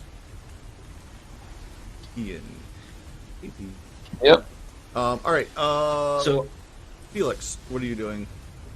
I'm gonna approach Amelia and kind of turn to her and say, you said you saw something out, and that's why we almost clipped you with our car, right?" I'm not sure why I was outside. So you're saying you have amnesia or memory loss? Yeah, I guess I don't know. I just know something something awful has happened to my grandfather, and I don't remember what, and I don't know what to do. Please, will you please help me? Well, where does your grandfather live? It's just down the road, and she points in the way you guys were already traveling. And as she like does that, it like kind of something dawns on her. She's like, "Wait, where did you find me?" Oh, up the road a little bit. Up north. And she like, I think. that, come on, something's wrong. Something's wrong. You ran out of the woods and gave us an awful fright. And Miss Edna here nearly winged you. No, I am sorry about that. I know, It's okay. I'm just glad that you're all right now. can you, please, Edna, please, can we go make sure my grandfather is okay? Let's see if everybody's ready to go, and then we can head out. And she'll turn to Felix and Dilbert and say, I told her that we could go stop by the cabin on our way to Arkham, so we could drop her off to her grandfather and make sure he's okay." Oh, of course. Perfectly fine, but should we check on that old couple that was here? Yeah, they went out to the bathroom. They left a while ago. She wanted me to take her to the bathroom. I just thought it was kind of a strange request. So her husband took her? Yeah, they went out together. How long ago was that? At that moment, there is a really close lightning strike. It makes Rufus kind of jump and pee on himself a little bit. And as that happens, the lights go out. And you're plunged into darkness. Ah, peas. All right. Flashlight on. All right. As you turn the Pull flashlight out the on, lantern. we're going to go outside to Rufus. So Rufus, you're just finishing up that horrific, close lightning strike that you feel like almost hit you on top of your head. You can feel you can smell the ozone. You can feel the energy from that strike. It was so close. And make a spot hidden check, please. Yes. Looks moving. Alright. Spot hidden. Alright, there it is. Okay. Right? Out of the corner of your eye, down to the corner to your left, the other corner of the building, you see. So the lightning strikes. You can see all the lights go out, all around you, in the diner, and on the other corner, it looks like somebody's got a torch or something, or a flashlight, and they're moving away from the other side of the building. So it's over here, and it's moving this way. And it's kind of moving into the woods, and then it disappears that way. So there was someone with a flashlight, right? That's what it looked like. I mean, you saw a pretty bright light, and you could spot it really well because all of the other lights have gone out. So you can definitely see that it was something through the woods over on that side of the building. Can I run after it, like going behind the? Is the wood too dense for me to go like here? I'm gonna say make a dexterity check as you. All right. You can, yes, just make a dex check as you start running. Let me make that. Hold on. Holy smokes! Oh, that's not it. All right. And it should. Dex check. And that'll Dex work the check. same. There you go. Dexterity. All right, lovely. It's rather treacherous in the woods there, but you make your way, and so you start running towards where the light was going to. Okay, so inside, as the lights go out, you hear Sam say, "Ah, shit! Of course I should have known. I'm surprised it took this long to happen. Hold on, I got a flashlight in the back here somewhere." You hear him go back into the back of the. Felix.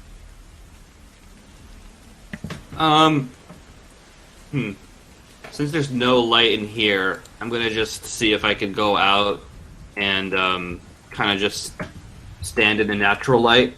Okay. And look towards the truck again, and then see if I can't make my way around this way to the bathrooms. Okay. Mm. Edna. Edna will look at Felix leave and look at Dobert and Amelia and say, "I'm gonna go out to my car and grab my backpack with the lantern in it. Do you guys want to come with?" I'll go with you. I've got a flashlight, so make it easier for you. All right. Amelia grabs. Amelia, you should probably stay here. He grabs onto Edna's coat, like really hard. No, I'll go with you guys. Okay. I don't want to be alone. All right. Don't leave me alone in here. Okay. You hear Mary's Okay. voice behind you. Oh, but it's okay for me to stay in here by myself. Then you hear Sam and I'm here. Whatever she says. All I right, mean, so you're welcome to come with too. I can't drive you anywhere because we're already full, but Just walk out to the car with one big pack. it's up Alright. to you.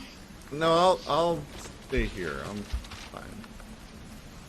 All right. Okay. So you guys head out to the car. Rufus, you are at this point at the edge of the building. Right. And Oh, I see. you do not see the light anymore. You come Darn, around. You though, I don't can see see you don't that. see anyone either. I'm sorry. But I can see the. I'm at the corner, so I can see the door to the restroom, right? Yes, you see to your left. There's that one door. Right. Yeah, it's closed. It is All right. closed. I just want to peer in the wood, see if I really can't see anything out of the ordinary. Any sign of light there? Okay. As you're standing doing this, Felix, you come around the corner and you see a figure a dark figure standing in the woods in front of you. And I'm gonna say, will you give me a sanity? Oh shit. As if Me? You weren't expecting Felix. You weren't expecting Oh. to see a dark figure in the woods. Wait, who I give this? I give a sanity check? I'm asking Felix to make a sanity. Oh, okay. Yeah, As yeah. you come around a corner, and you see a dark figure standing there. You're expecting maybe some Here we old go. people. Okay. Success. All right, 43 versus All right. 50.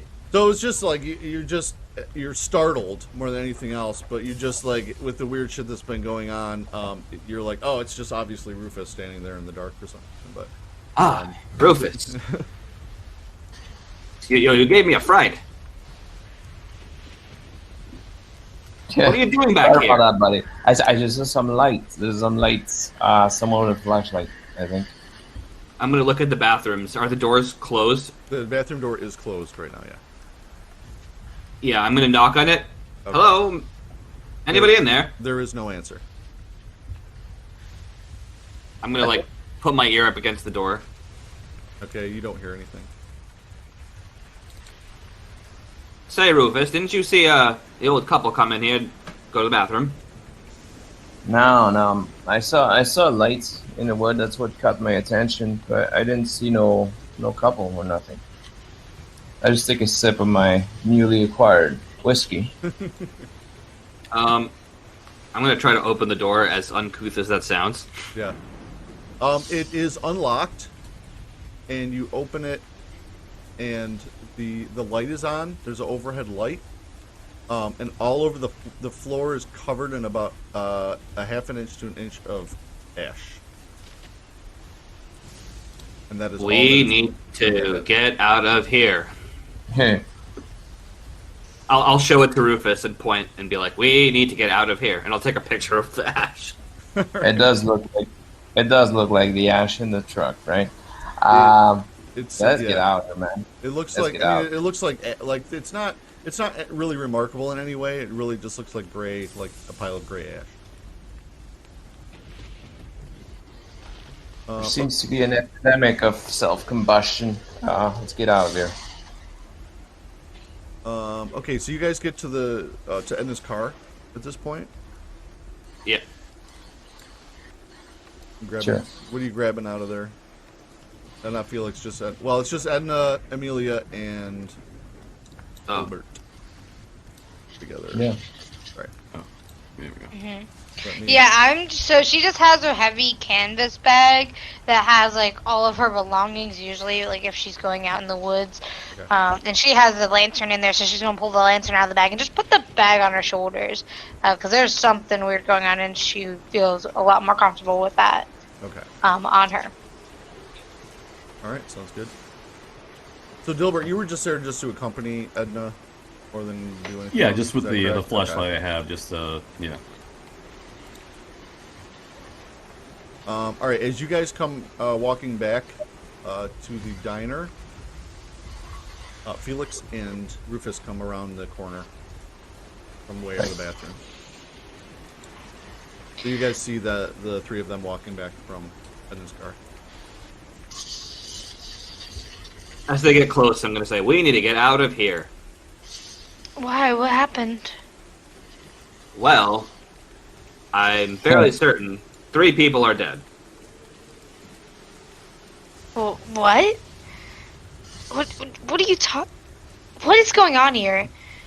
The trucker fellow That went to poor couple will expire in the bathroom. Well, Yep. much like the trucker we found, I believe they turned into ash. Ooh. Yeah, I'm telling you, self-combustion. Edna just looks super like confused. What? That's not possible. What do you mean? She was scared to go to the bathroom for some reason, but how can somebody just turn into ash? Well, I'd rather not find out. The trucker was talking about seeing a dead light. Perhaps lightning strike him and turn into zapped him. I don't know. Was the ash outside of the bathroom? No, it was inside. How does Ash get in, or lightning get inside of a bathroom? I don't know. It doesn't. That's the thing. I say we just pack up and head down to the cabin with Amelia's grandfather and be on our ways to Arkham. Perhaps we should get some supplies from the store next door. Ask Sam if he can let us in. Maybe we could see what there is, sure. But I don't want to stay here longer than we have to. Something weird's happening, and I don't She's know. probably I'm one not. of the people inside. So wait, the plan is to drive to some cabin before we head to Arkham? Is that... Yeah, that's- Amelia said she and her grandfather live in a cabin down the road, the way we're heading, and I told her we could drop her off on the way and check on her grandfather. Okay, where was Sam last I saw him? He was inside, but as you come around the corner here with Felix, he has just come out of the front door. Cool. And he like sees you guys talking. I know that this is like weird how I'm gonna say you guys are like, I'm gonna put everybody that view of Yeah. That's the interior of the building, yeah. yeah, so that's like technically like near the road and stuff. Okay. Right. So you see Rufus, you see Sam walk out Right. and turn left and start walking this way. So I run up after him. Okay. We agreed on the lift, didn't we? So yeah, I run up after him. Hey Sam, wait, my man. Okay. You start heading after Sam. Mary walks out and she starts looking up and down the road, left and right. Let's see, Felix, what would you like to do? I'm gonna stand next to Mary and kind of turn my head towards her and say, doll, this happen a lot? Get crazy rainstorms out here, lose power? Oh, tis the season, I guess. We get storms through here, through the mountains, all the time. So, and then the valleys, and then the mountains and the valleys, and she's like, it seems like she's rambling as she keeps like just like looking left and right down the road. You never heard of lightning turning people into piles of ash, have you? What are you talking about?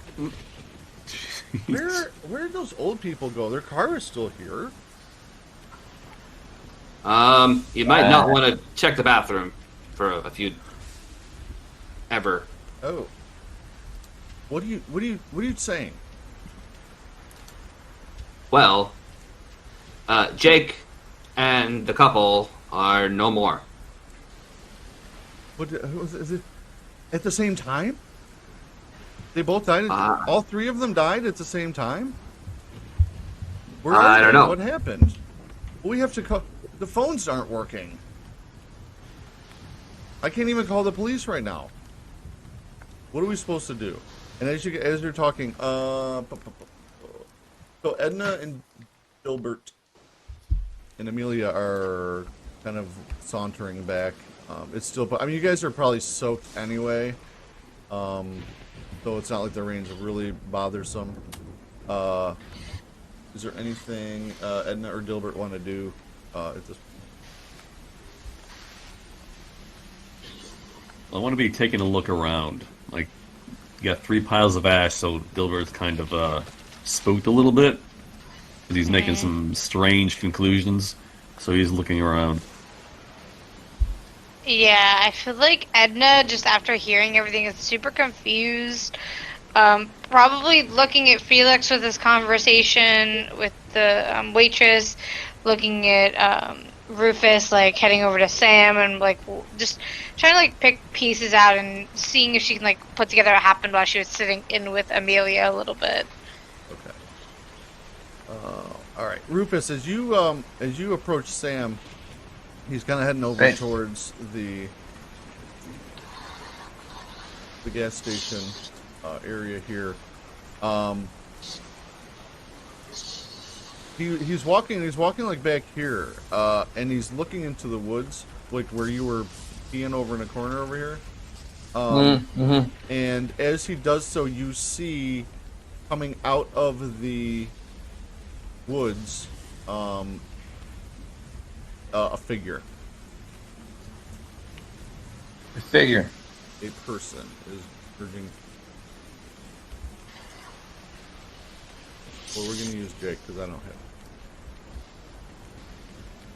Okay. And as he gets closer, he's like, the Sam looks at him. He says, "Billy, Billy, is that you?" And at this, you hear a younger man's voice. Now, you guys can all hear this pretty close around the corner. I didn't mean it. I didn't mean it. I didn't mean to. And he turns and runs. And now that he sees Rufus, who's that? Who's here? I can't. Oh my god! Oh my god! And he turns and runs back into the woods.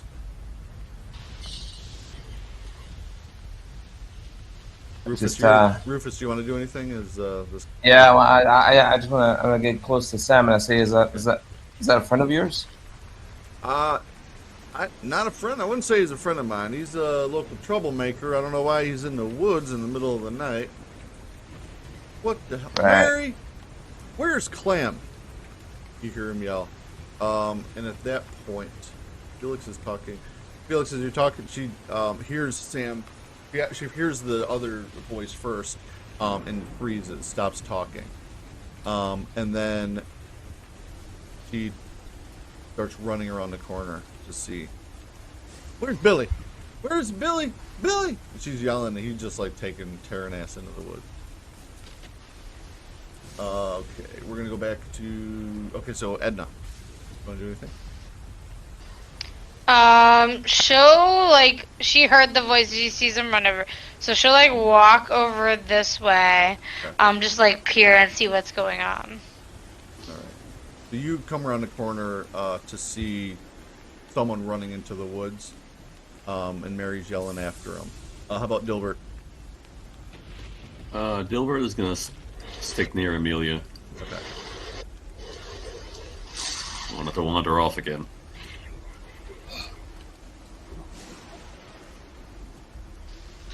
Sam then continues and goes to unlock the door to the gas station. Rufus, would you like to do anything? Yeah, Sam. About that lift. Are we going to leave soon? Yeah, I just gotta grab something in here. Hold on just a sec. And he goes, Do you need unlocks any the door help? and goes in. Need any help? Nope. All right. No, I'm good. And he goes in the door, All right. so it's behind him. Jingle, jingle. Felix.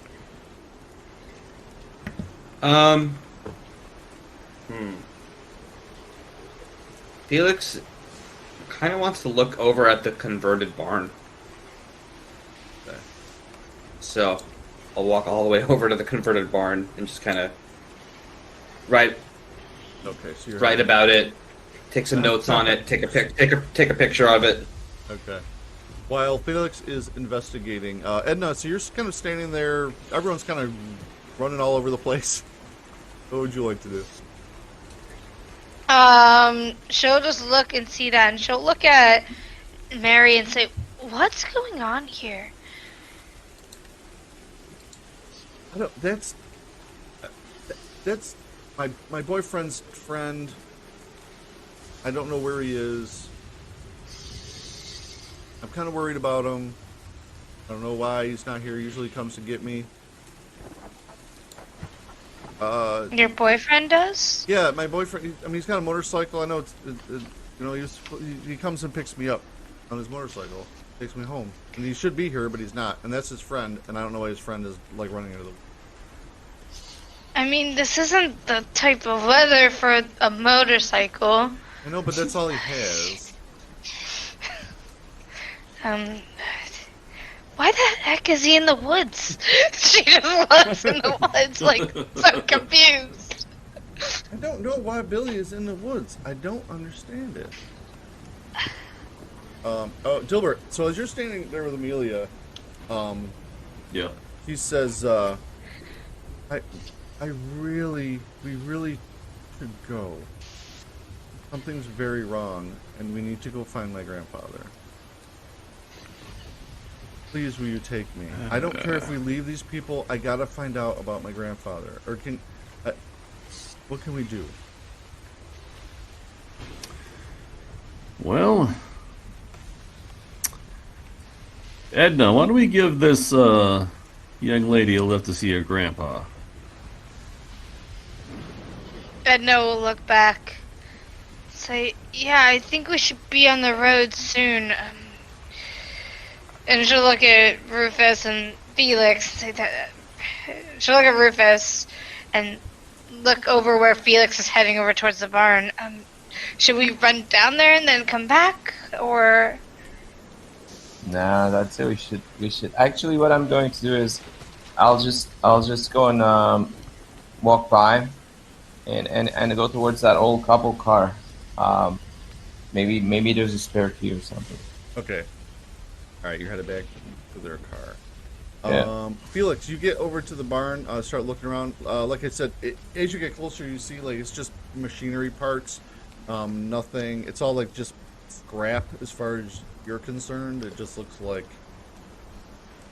a catch-all for metal parts in cars, pieces of cars, stuff like that. Got it. So there's nothing special that catches my eye looking at amongst all the junk. No, it's definitely easily identifiable as junk. Parts, Okay. rusted parts, and if it was In once that used case- to build to like work on cars, it's since just been abandoned and just used to put stuff in.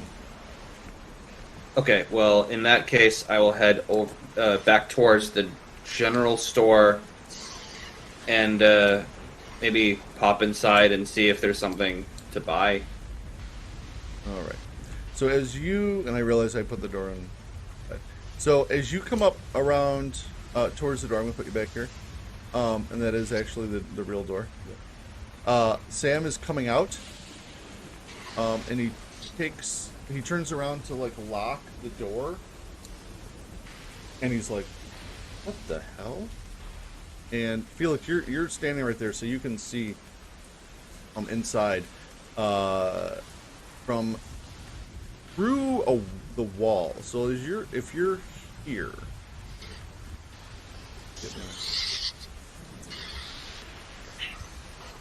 so through this.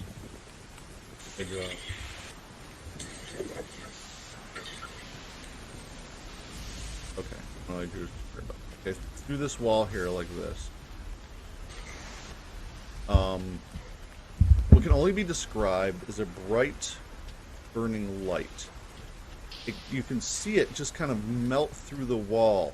Sam seems transfixed by it. He's not moving. It comes closer to him. You're really the only person who can see it. Edna can see a brightness from where she's standing, but she's not getting a good look at it like both of you.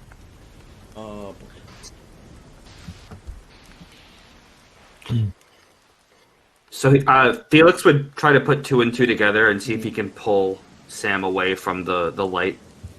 Okay, make a strength check. Oh God. Not your strong suit, is it? Of all people for the job. Nope. 87 versus 35. Okay. Ugh.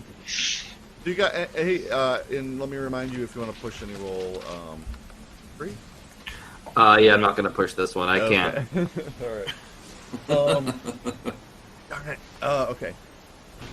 You see, he's standing there, and you see it almost looks like it looks very much like mercury. It makes your stomach turn for some reason just looking at it. But you're kind of at an angle. There's stuff in the way, so you're not really getting a super good look at it. It seems like from Sam's vantage point, he's looking at it full on. And you see it getting closer and closer to him. It goes up right up to the glass, as if there's not even a glass door there. It's long. It's probably like 5 or 6 feet long. It's like a trail of light. Behind it, you can see, like if you ever see like trails just in your eyes when you see like lights going by and stuff, it leaves like a trail of phosphorescent glow behind it. It goes through. Sam's still not moving. It goes right through the glass and into his chest. And as it does, you see Sam turn his head towards you, and his eyes start glowing, and he appears to burn from the inside out. Smoke starts pouring out of his ears, his mouth. He opens his mouth to scream and doesn't make a noise. As he's consumed by this light that has entered his body, I need Sanity check for Felix sure. and Edna to make a sanity check, please. Oh no. Oh no, I passed. Never mind. I thought that I was looking at Felix's roll. I was like, oh no, we're good. That's great. Oh, oops, I didn't mean to make another one. Sorry. Is that everybody? They're the only people looking at it right now. Okay. You guys can't. Like something's going on, but you can't really tell. So how come you rolled twice? I didn't mean to. I was going in case because I was assuming we're still gonna have some sort of like change in sanity. So I had to go like to edit it, and I was in things. I actually rolled it 3 times. It's the first one. It's above Felix's. It was a 43. I'm gonna take your first one just to be fair. Yeah. I would. Love Yeah, it to was the take that 43 versus failure, 65. but, okay. Oh no, it was a success. So I actually rolled 3 of them. So you both succeeded. However, I'm going to let you both roll a die 4, if you will. Yeah. Oh, you guys. Lucky. So we just lose Are you 1 sanity. battle-hardened? Yeah. So yes, you lose just one sanity. Probably because you didn't really know this guy, so it's not like a real big loss for you. But Felix, this is happening like literally like 3 inches away from you. Would you like to do? Yeah, and I'm gonna run away. I'm gonna run towards the rest of my friends. Okay. So you guys, are you guys gonna say anything? I'm gonna say Edna's just- we gotta get out. We gotta get out. Get in the car. Go go go. Yeah, Edna's looking speechless at first, and then looks at Felix and nods and runs towards the car. Okay. Both of you run past Mary, who seems to be just standing there staring at Sam and not moving. Rufus, you've gotten to the car and just Right. As all this is happening, you go to the car door and it is the handle is open, the door is unlocked. So you open the door of the driver's side door of the car as Yep. Edna and Felix come running towards you. So Gilbert, you see these 2 characters like just tearing ass towards you. And as you see them running towards you, you can see Sam's form, because it's so dark out, you can't see too well, but Sam's form falls to the ground, and something glowing like rises out of his body and heads around the corner of the building away from you guys. And we are going to take the opportunity to just take a little break. Everyone can use the bathroom and whatnot. So about 5 minutes. All Is that right. enough time for Okay. everyone? Is that cool? Yeah. about it's right. not All right. bad. Yeah. All right. We'll be right back. Right. Good idea.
All right.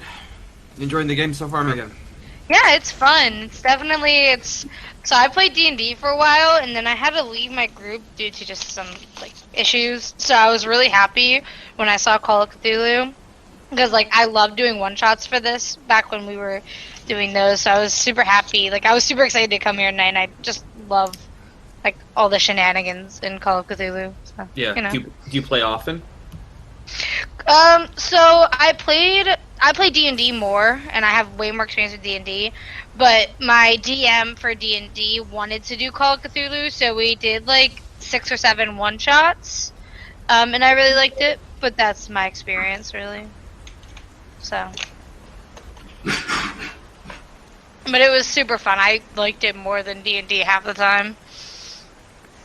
So you know.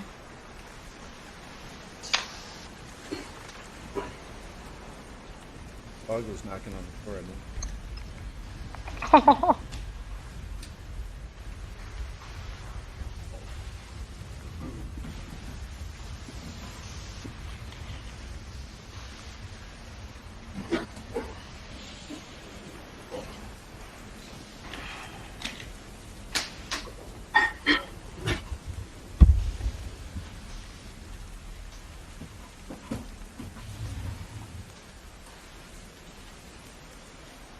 But are you having fun so far, David? Sorry, I didn't answer or Yeah. ask you back. Yeah. This is my first time as a player, but normally like I run a homebrew campaign for my friends, so like it's nice to like actually be a player for once. Isn't That it- is good. Do you know I have yet to play, but I started. I know it's so boring, and people are like, I played this game and this game and this game and this game. But I started with TMNT. I don't know if, Yes. if any of you guys have played that. Then I know then there's we strangeness. Did, yes. Then we did riffs for like the next like 20 years. That's all we did is riffs. I never did Dungeons and Dragons, and then I cannot even tell you. I think I read the Dunwich Horror. Have you guys read that? Yeah. And Long I time was ago, like actually. hooked, like just instantly. So then I started. Then I didn't even know about this game. I didn't know about any other versions of it. Just the 7th edition. And so I read or I watched the Yuchus Skorkowski's videos where he talks about the Call of Cthulhu games. So I was like, I think I want to try that. And then I got my buddies to all my high school friends who played riffs. I'm like, we're gonna try something different. And then somehow I'm running Curse of Strahd. That is quite an undertaking. Let me tell you. Yes. And I'm like, it's awesome. I love it. I'm having such a good time with it. And then I'm like, I've never played Dungeons and Dragons as a player ever. Not ever. I'm like, someone else run something. Yeah. But then I'll like, they're my high school friends. So like, all right, it's more like just hangout time, and then we'll let so and so run a game, and I'm like, then I realize that I'm not having fun, so I want to run something. That's the only time. So Yeah. I am super psyched to be because it's my favorite. I like it. I mean, D&D has its place. It's a completely different thing. Mhm. It's apples and oranges as far as I'm concerned. I love the game system, how it's fast and like the skill based stuff. I really like, and then Roll20 like is awesome. It's super good. All right, we are back. Yes, we are. Okay, so let's go. Let's start at the top with Rufus. So you've just opened the door, this car door, and Felix and are running towards you. Right. What's in the glove compartment? You and your glove compartments. Okay. Well, In this glove compartment, there are some house keys. no car keys, though. Well, not in the glove compartment. So there's car keys. There's some envelopes, empty envelopes. There's Just a bunch of like there's some papers like receipts for work done on the car, kind of your basic stuff like that is all that's in there. Some like piles of napkins and Kleenex. Right. But what about that thing that you fold down there to protect against your eyes against the sun? Maybe there's the keys are there. Yes, the sun visor. So you pull it down, Sun visor. and they are not in the sun visor. Shit. There's no other compartments in the car, right? I just anywhere where I would logically, if I were like 65, 70, 80, whatever years old, I would put my keys. So you're like looking like here, you like sit back, and you look, and the keys are in the ignition. There you go. Old people Like- gotta love them. Of course. All right. Okay, I start the engine. See if it Okay. runs. It fires up. It's a big. This is a. I looked it up. It's a 1926 Studebaker. Got a big six-cylinder in it. It's 4-door, 5-passenger monstrosity, and it fires right up. It's It's pretty much brand new. I just honk it to warn the others. All right, Felix. As I'm running towards the cars, I'm gonna grab Mary's hand. I know she's probably stunned, but I'm gonna say, "Come on, we've got to get out of here." And then I'm just gonna drag her to one of the cars. I'm assuming that Edna's driving one and Rufus is driving the other. Okay. So I don't know who's driving which one, but I'm gonna try to take Mary to Edna's car. Okay. You guys are heading over that way, and Edna.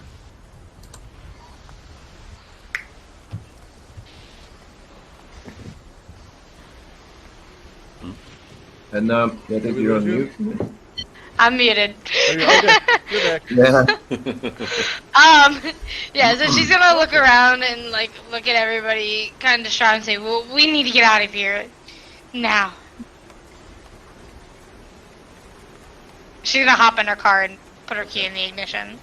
All right, Dilbert. You're standing there. Helps. Rufus has just gotten in the car. He's beeping at you. I'll help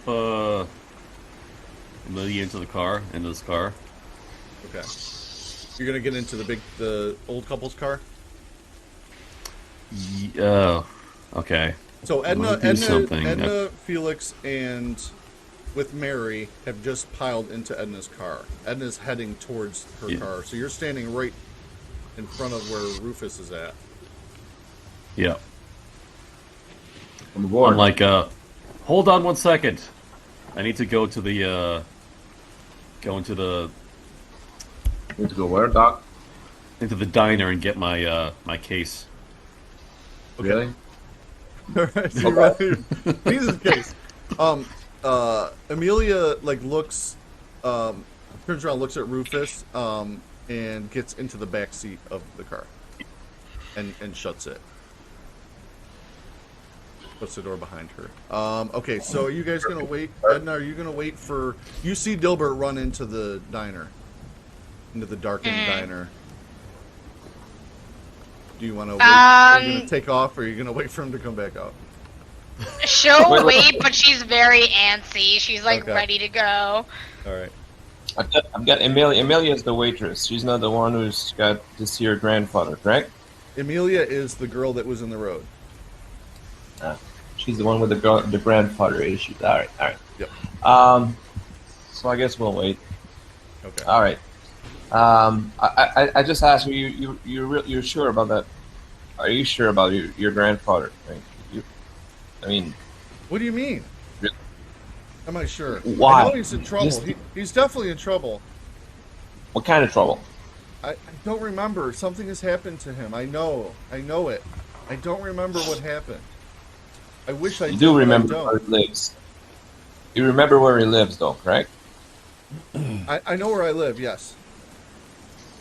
And your I live grandfather with my also grandfather. Yes. It's Okay. just a minute down the road. It's on our way. It's Fair not enough. hard to find. All right. We'll wait 5 minutes for Doc. Okay. Dilbert, you And then running? Are you we're- doing anything else in the diner? Or are you just literally just grabbing your bag and running? I'm just going in, I get my flashlight, grab a case, and then run back out. Are you getting in the car? So you see Amelia in the back seat of the Studebaker. Are you gonna go with her? Go with her and Rufus? I'll go in with Edna. Okay. All right. Thanks for the vote. So Rufus, you see Dilbert like walk out. He glances over at you and goes and gets in the car with the other three. No sweat. And then so Dilbert gets in the car. Edna, are you gonna take off?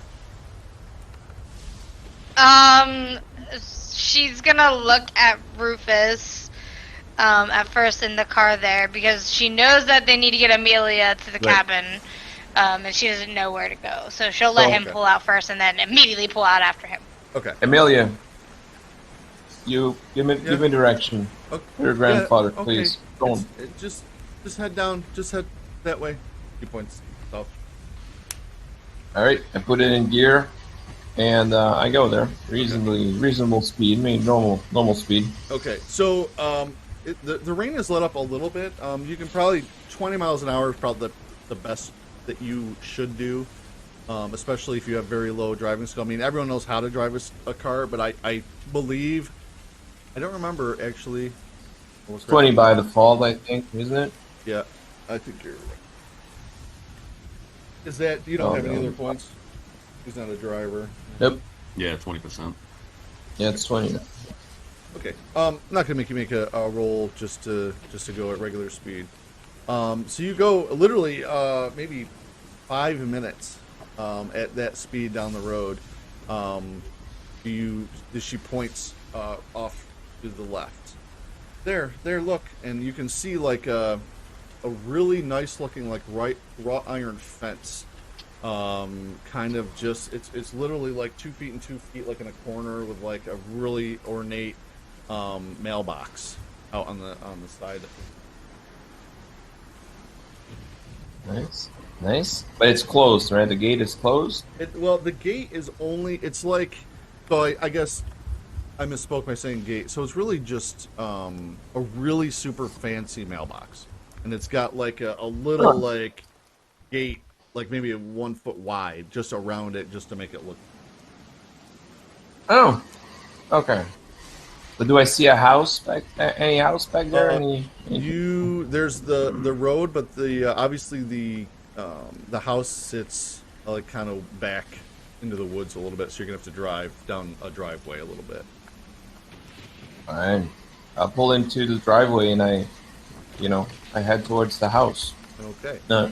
So as you pull down this road, this driveway, it's a good, like I'd say 50 yards set back into the woods. You definitely could not see this area from the road. Hmm. I'm gonna move you. So as you pull up, you see a darkened cabin and a garage. Move us to a different map.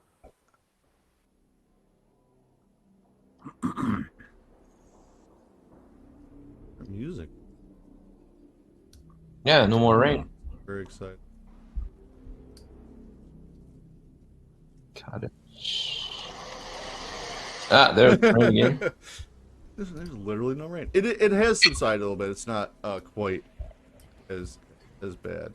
Now I've put your characters. It looks kind of weird because I'm trying to. There's words all over it. I basically just imported these from the PDF. So, you guys come.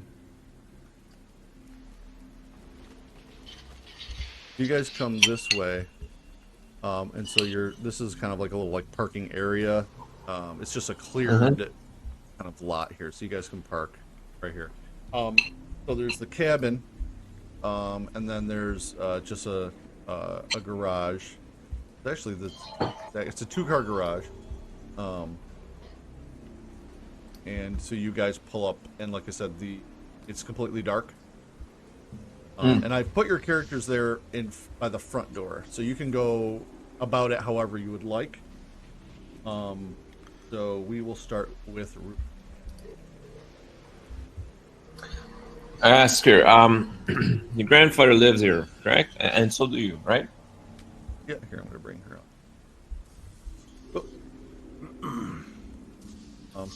Yeah, We also need Mary's token. she. Oh, Mary. I don't know.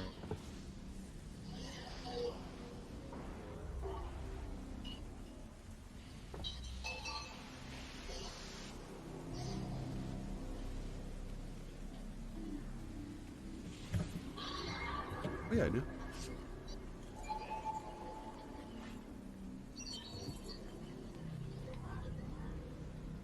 Okay. Okay, she runs to the front door. Okay. Um, Maybe she steps out of the car. She runs to the front. Okay. are you gonna follow her? Yeah. I Okay. put into neutral, park, and then I step outside. Yeah. So they pull up and immediately you guys are following Rufus. He stops the car and immediately the door flings open. She leaves it open. She runs to the front door. Rufus slams the car in park and runs after her. Felix, I do close my door. you do? Yeah, well, yeah, I do close my door, and the door should be open. This is a Stu Baker, man. Okay. Look at your new car. This is a new car. I have to My take care of it. That's my car. Essentially. Okay, Felix, what would you like to do? I get out of the car, walk towards the front of the mansion or cabin. Sorry. Take a picture with my camera. Light a cigarette, and start to write down the description of what the cabin looks like, and then I'll slowly kind of follow Rufus and Amelia inside. All right, Edna. Yeah, she'll get out after Felix, still kind of in a daze, and as she sees him stop to take some pictures and write things down, she's gonna be like, what the hell is happening here? What is going on? I'm not the only one that saw that. You saw it too. What happened? I think she's talking to you. She's talking to me? Yeah, she's losing her marbles. I didn't realize she was talking to me. Well, I don't know. It was like a lightning bolt came out of the shop and went inside of him and killed him. I don't know, man. I don't know. He was just dead. That Have you ever seen doesn't lightning? happen. Have you ever seen lightning swim around like a snake? It was kind of like that. Oh, on that note, you see her shiver. Oh, not a fan of snakes, eh? She definitely hesitates. No, not a You bit. know what? Let's have Edna make a sanity check. Sorry. Just for fun. Okay. You That's regain barely- you contain yourself. The memories just I- like flood back like for a second. Got a little PSD moment. And you're okay. Okay. Okay, Dilbert, you're the last out of the car. All right, Dilbert goes into his bag and pulls out his trusty 38 revolver. Okay. He's already spooked, and he'll gather with everybody else with his flashlight. Okay, Rufus, you're the first one to the door. Right. Amelia gets to the door but stops. She's kind of being cautious. If you could make a spot hidden, please. Absolutely. Absolutely set here. There you go. Okay. You're kind of in your rush to run after her. That's pretty bad. You're kind of just not really paying attention to your surroundings. You run up to the stairs there. All right, Felix, are you going to continue on, or what is your plan? Yeah, I just wanted to take a picture and then head inside and maybe kind of beckon Mary, be like, "Come on, it'll be safe in here." All right, she is like looking, her head's darting all over the place, looking out into the woods. Felix, I'll have you make a spot hidden as you come up behind Rufus. Okay.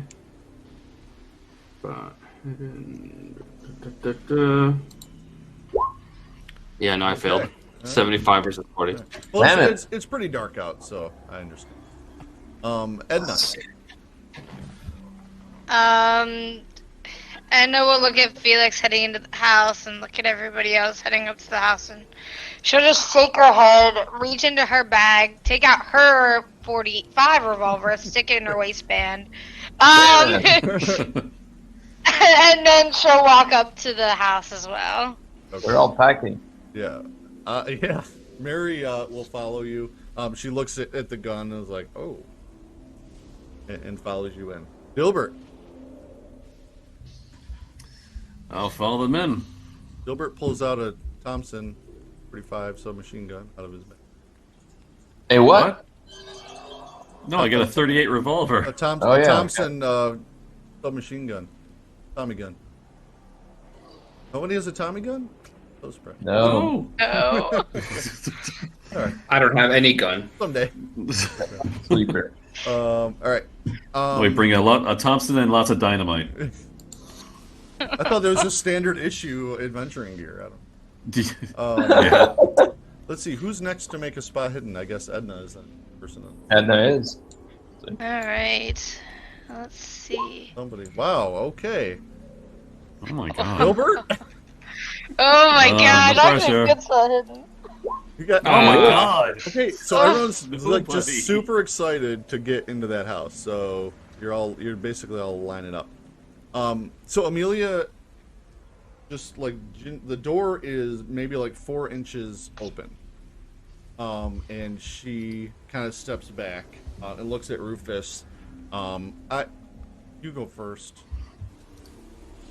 All right. I'll pull my own piece of metal from my duffel bag. Okay, do you Cock it. have a source of light in your duffel bag? I have absolutely none of that. Mm, And it's dark inside the house, right? it's completely dark, yeah. Yeah. Maybe, yeah, I'll just step inside. Just Hang on, Rufus. Take this. I give him my flashlight because he's up front. Okay. Kind. Thank you, Doc. I take his flashlight, I push open the door and flash it inside. Straight ahead. Alright. I will reveal that. Try.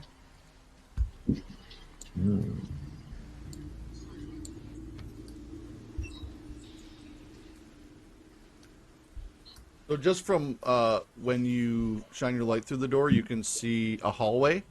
There are 2 doors. Can you see the 2 doors on your right? Or are they kind of?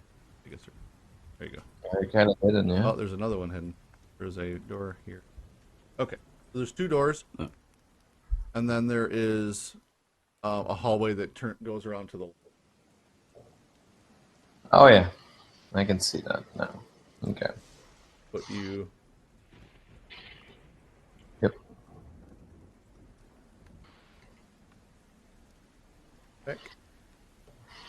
Okay. All right, so you shine the flashlight in. Now you're kind of in the way, so no one can get in around you. Would you like to continue? I step inside, yes, and I'll head towards your. I want to see what's around the corner. Okay, so you head over here.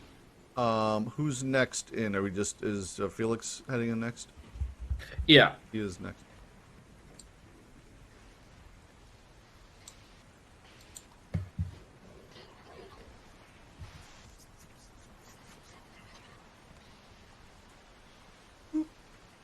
I know you can see that, W's. You know where the bathroom is. Okay. And then we Yeah. have Water closet. Edna. Okay. Edna, are you just following suit in? Amelia is not going in yet. She's kind of standing aside Okay. and letting everyone go in if you want to. Yeah, she'll go in like looking around, kind of just taking like some deep breaths, but she'll walk in after the gentleman. Okay. You go in, and then Dilbert, are you continuing in with everyone else?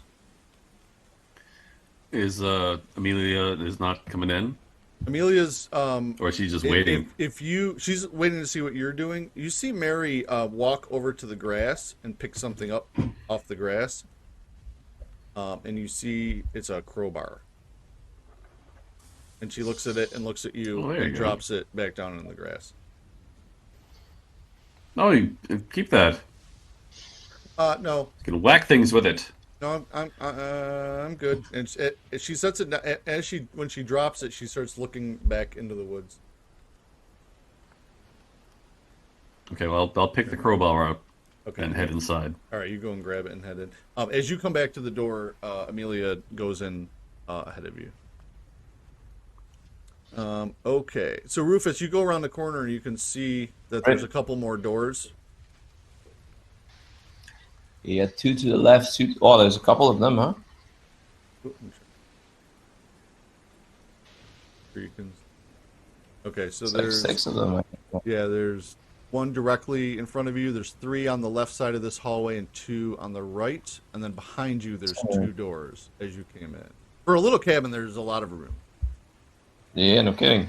But let's try the handle on that door to my left. There, the first one around the corner. This one. Okay.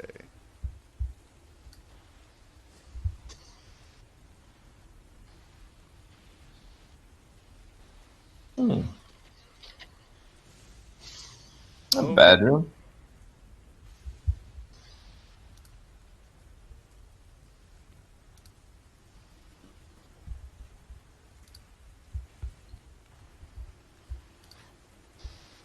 Okay, so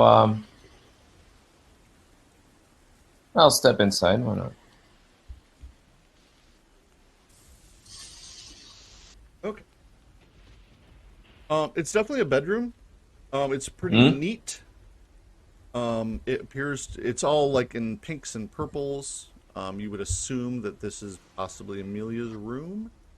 And then there's like a door off to your to the north side. There's a. Right. Do you want to look around or search or anything, or are you just kind of doing a sweep?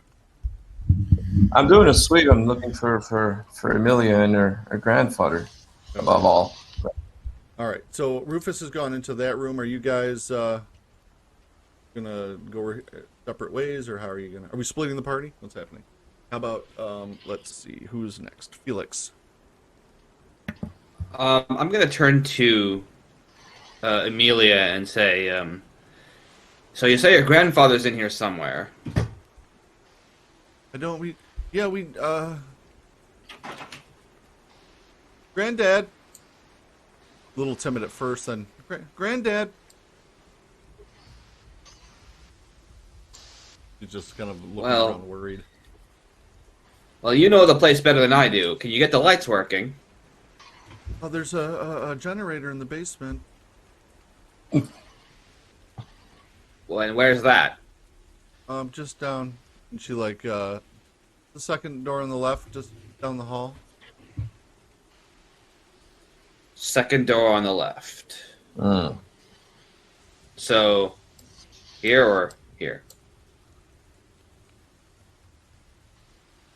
Right. This one. I'll go get that pesky generator started. So I'll walk towards that door. All right. So you open the door. You have a flashlight. No, Okay.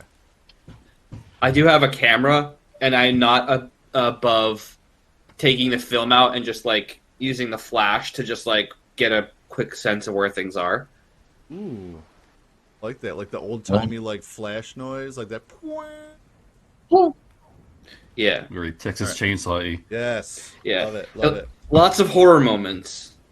All right, so you open the door and you stick your camera and you do a flash and you see just wooden stairs that lead down into a cellar.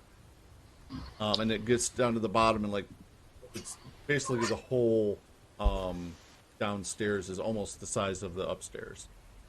So I'm gonna carefully go down the stairs, like very carefully, and then every once in a while just like flash, just so I can get a picture of where I'm going. Okay. All right, so you're in there, Rufus. Or Edna. Yeah, she sees. So do I see Felix go around the corner and trying to use his camera as a light? Yeah, he opens the door, steps back, goes, "Pachoo," and then like looks as he's doing it, and then steps down the stairs. She'll kind of swallow a little bit. Say, Felix, do you want me to come with you with my lantern? Would that be easier? Ah, sure. Thanks a lot, darling. Yeah, sure. She'll hesitantly walk over. I think we should get Mary settled in. She seems a little bit shaken. After all, she just saw her friend get turned to nothing by a lightning bolt. Yeah, we saw that too. Let's get these lights on, she says. She follows you down the stairs. Okay, Dilbert. You're standing in the hallway with the well- two ladies, two girls there. I'll hang the crowbar, like the hook part, off my pants, and I pull up my Zippo. Okay. Gotta have some light in here. So I'm sure the lights will come back on in just a second. Just hang on, ladies. Oh, I also do have a cigarette lighter. I totally forgot about that. Okay. Oh, I was gonna say they can just like. Oh, the flash is a lot brighter. The flash, Yeah. the camera Yeah. flash is way brighter though. Okay. So let's do.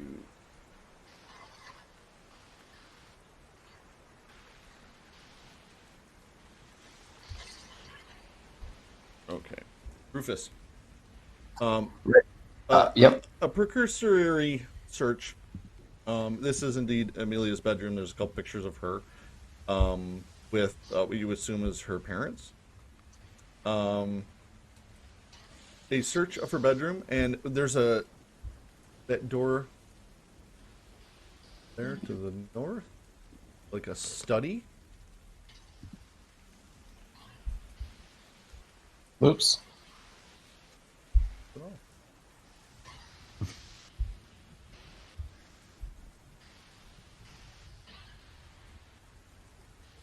Where though? Ah. All right. Okay. What you find, there's not a whole lot in there. There's lots of books, reading books. Some are like there's math and science books. There's fantasy books, all kinds of stuff. I'm sure she has a copy of Lord of the Rings.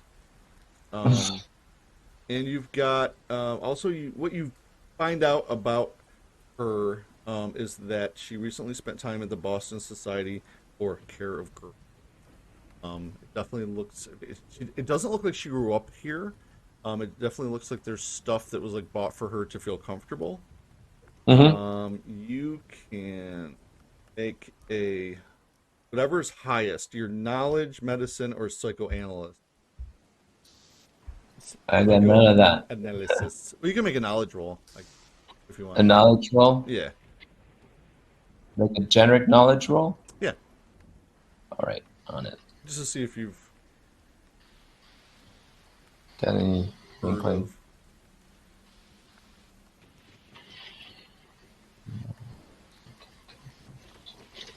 Rifling.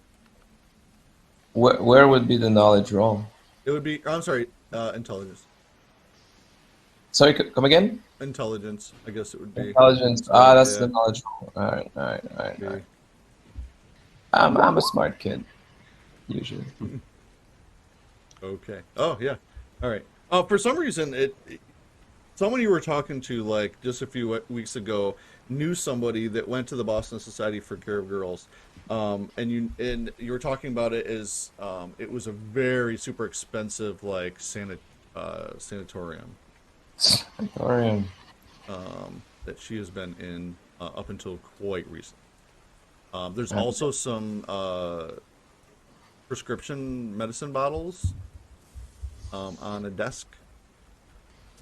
Any like barbiturates or anything I can identify as potential? I would say just like given your background, the only thing that she has are basically sleeping pills. I can do with that. I'll Pocket I'll- them? Okay. Yep. All right. Sounds good. Okay, so we're gonna go to Felix and Edna, who have made their way down into. It's very scary and dark and musty smelling. But apart from that, there's cobwebs. There's lots of like boxes, packing crates, mostly, and there's a big electric generator. It is not working at this point. Do either of you have any sort of electric repair skill? I have 10%. 10%. You can try. I've seen people make it. Are we You just wanna doing try? normal or hard or extreme or? Just you just have to if you can make it at all. Sorry enough. Should both of us try or just Oh my one? god. Oh. Oh God. Oh. Boom. Doesn't get much worse than this. Edna? Okay, that's Okay. yeah, that's a fail. Push it. No, Oh, not yes. pushing it. Either of you want to push it? No. I mean, for you, Felix, it might not be a bad idea because that's already a fumble, basically. Yeah, I'll push it. Okay. Just Oh, not, no. to not get a fumble. Okay. Not much better. Okay. All right, but okay. So, you do fail your push roll.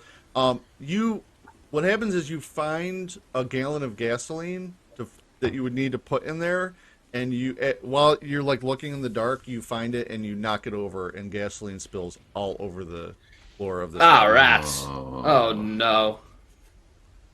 Oh, Okay. We should get out of here before the fumes start to Gilbert. cloister up. Gilbert, you're up. So, I guess the lights should be on by now. I don't know what's taking them this long. How's it going down there? Great. wonderful. Can't be that great. I can't see anything. We're working on it. Ugh. Hold on. Do you know anything about electric repairs? I do have I do have some training, but hold on a bit, ladies. If you would accompany me to this room here, I'll move them into like where the other people are. I don't want to leave them like alone in the hallway. Then I'll head downstairs. Okay. They're gonna go into the bedroom where Rufus is? Into Yeah. Amelia's bedroom? Okay. Alright. They go in there. Just as Rufus is like pocketing the sleeping pills and walking out of the study, Amelia and Mary come walking in. And Dilbert goes down to the basement. Are you gonna try and try your hand at an electrical repair? Yeah, I'll give it a shot. I got Watch 35. that. I tell Ed to watch her lantern. You smell, and Oh, and immediately you smell gasoline as you come down the stairs. Like I snap my strongly. Zippo closed. Right. Strongly, okay. This lantern does fuel on gasoline. She holds it up really Nope. high. Hey, Oh, no. Butch? Nope. Yeah. Well, I would have had it repaired, but it seems like someone spilled all the gasoline. Edna points at Felix. I'm a reporter, not a mechanic. I guess I'll have to settle for matches or flashlights or whatever, but we should probably get out of the cellar. I mean, my lantern runs on gasoline. I don't know if Well- it's enough, but we should probably leave here before we set fire to ourselves. maybe best. She nods. Okay, head back upstairs. Right. So that's a bust. All right, as they're gathering themselves to come up the stairs, Rufus, you walk by the girls and come back out into the hallway. Yeah, I just ask. Any idea where your grandfather could be hiding? I don't. If he's in the front room, that's where we usually, the living room, the fireplace. Kindly point me to the living room, ma'am. That's the door. When you first All walked in, right. right to your right. All right, that's the door I head towards, and with my flashlight then open. Okay. Need to find that grandfather.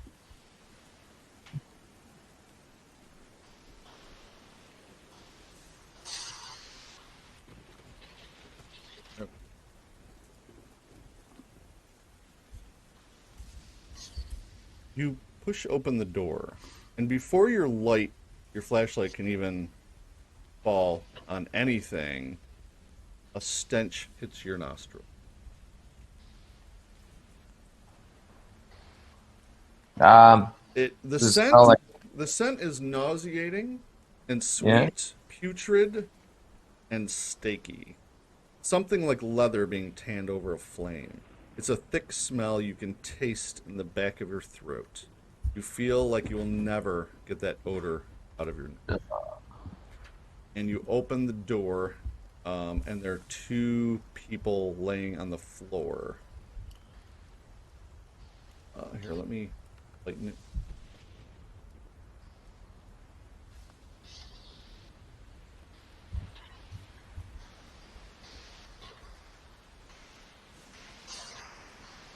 oops. Okay.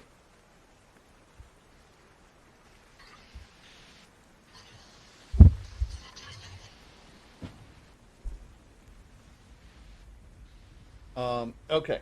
Obviously, the site of a violent altercation. There's two dead bodies. There's one. Ooh, I have a picture. Ooh. Okay, ready? Yep. So, there is a younger guy laying on the floor. Half of his body is burned, and you suspect that's where the smell is coming from.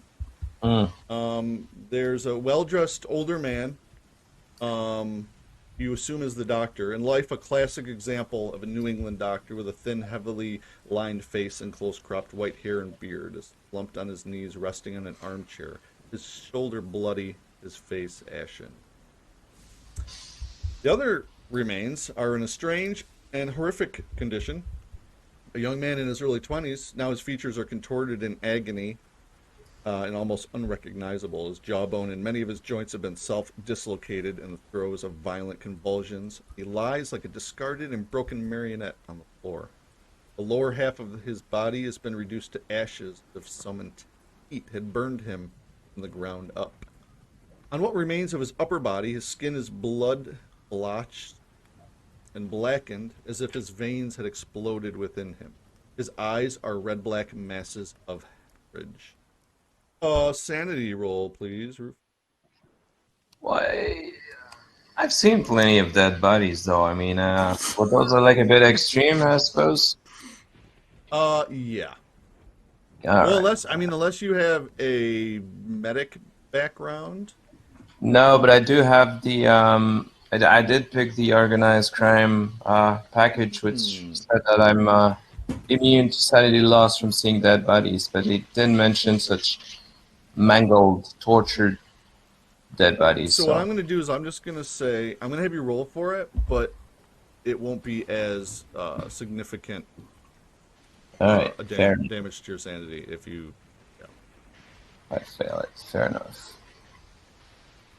All right. Because yeah, you're used to seeing like people like shot and laying there dead, but maybe not burned in Some half. Right? tortured a bit, but Right. you know, not that.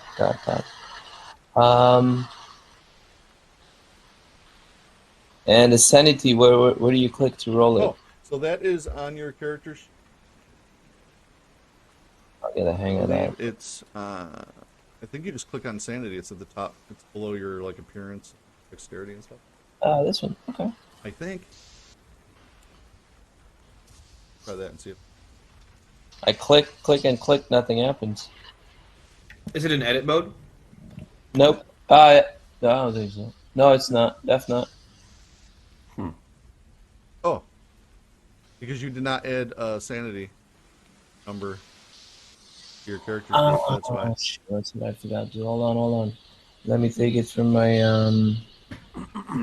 my previous character sheet. I think Yeah. so. Edit it, throw it in there, and then try it again. It should be the same as your power, I believe. Yeah. Yeah, it's strange I didn't fill it up. Power, right? So that's 67. All right, out of 67. There you go. All right, turn off edit mode and roll the sanity. There you go. Oof. Alrighty. Let's eat. All right. So I'm just gonna have you roll die 4. Perfect. And how do I do that? I'm so sorry. That's right. So on the left-hand side of the roll 20, there's like arrows and a box, and there's a looks like a 20-sided die. Yeah, I got it. And then Put if you D4. click on the D, because there's 2, you're only rolling 1, so you click on the actual D4, not the. There you go. Okay, so you lose 2 sanity. All right, That's all. So not too bad.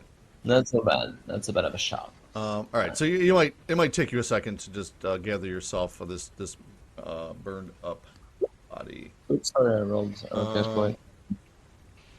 Right, Oh, 65. Boom. All right. Okay. Also, on the floor there, you can see an overturned metal coffer, about 16 inches wide by 9 inches tall. It's featureless. It's really plain looking. It's mounted on small clawed metal feet, and it's laying. That's what that is, next to the body of the doctor. Okay. So while you're kind of taking that all in, everyone comes back up the stairs, and we'll go to Rufus. I'm sorry, Felix.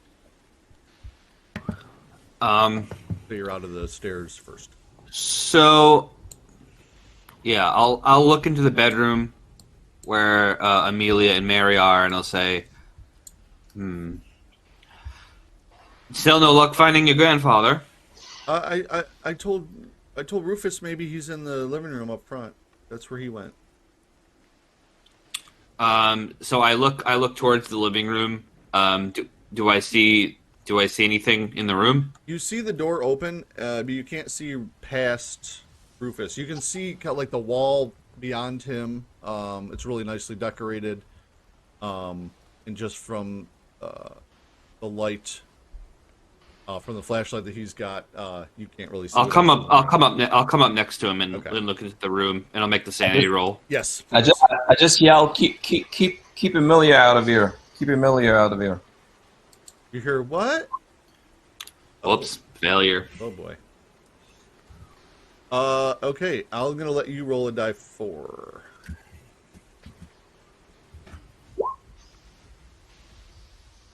Four. Now it's 4 plus 1, so you lose 5 sanity. Oh boy, If you would please make me an intelligence check.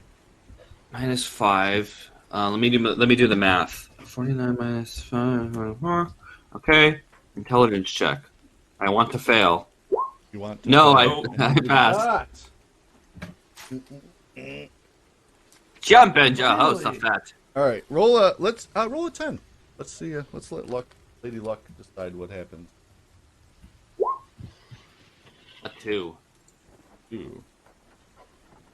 So, am I temporarily insane? Oh boy. Can I check that little box on my character sheet? Pitching to do it, are you?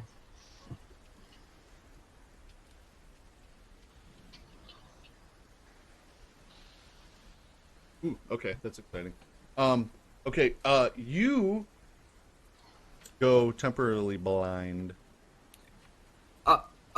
Hey, Oh, Rufus, I can't see anymore.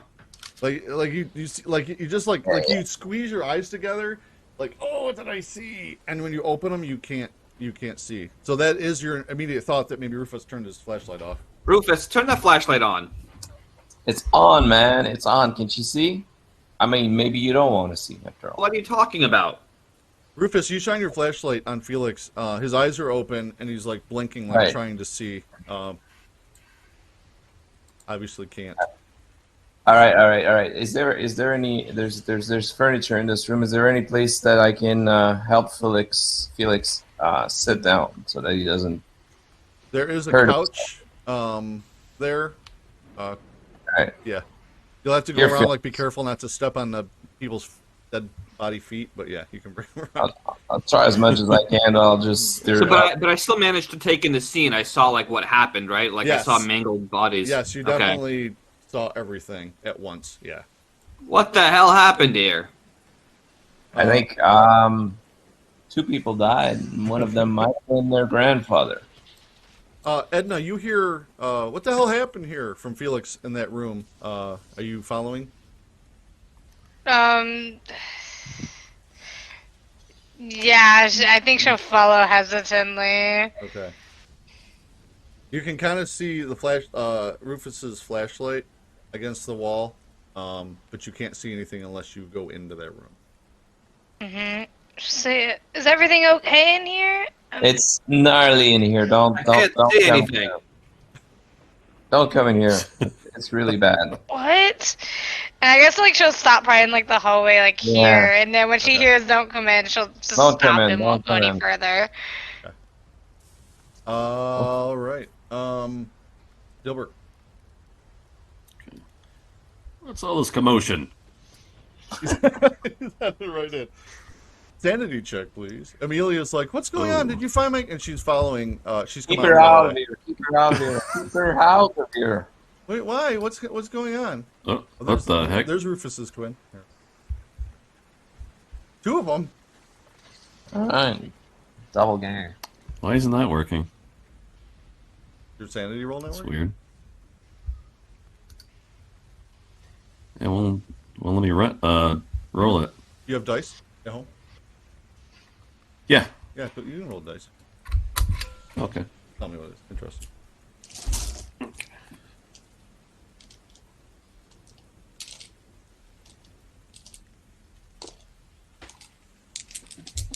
Hottest town of dice.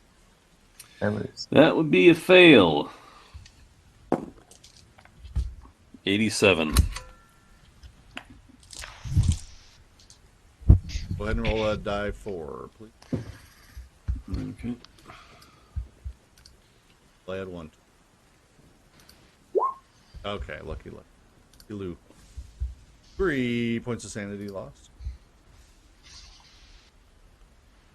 Okay, Rufus, you've helped Felix to the couch. Exactly. What would you like to do now? Exactly. That metal box. I want to. Well, first of all, Felix, just I don't even know if it's seeing anything. Just lay there for a while. Chill. Will you at least light one of my cigarettes for me? Hell, sure, why not? So I light him one of his cigarettes. You want a shot of whiskey with that? Always. All right. So I'll leave my flask with him, light him a cigarette, and just flash. I want to look at that box closer, in the metal box. Okay. So Any back? you pick it up. It's quite heavy. It appears to have a lead lining. It's got a hinge, and then it doesn't have a latch or a lock. But what you see is kind of remnants of like a wax seal that had once maybe held it closed. No longer though, because it's open, right? Yeah, it's wide open. Anything inside? There's some ashes on the inside. No, I don't like Not a ash. whole lot, but it was open on the floor, so chances are that if there was any in there, it spilled out onto the carpet. Okay. And what about the buddies? The one, well, the one I've burned is probably beyond salvation. But what about the old one? What's he got in his pockets? So you can. There is enough left of the other body, to get like kind of part of a wallet. Okay. And you pull it out. The guy there's a like a sack mask, kind of under his shoulder. He's got there's a single-barreled shotgun that he's laying on. There are 2 spare shells in his front shirt pocket.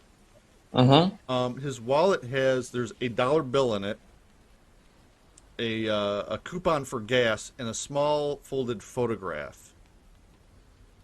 I That- carefully unfold the photograph to take a look at it. Okay, it's a picture of Mary, like at a beach somewhere.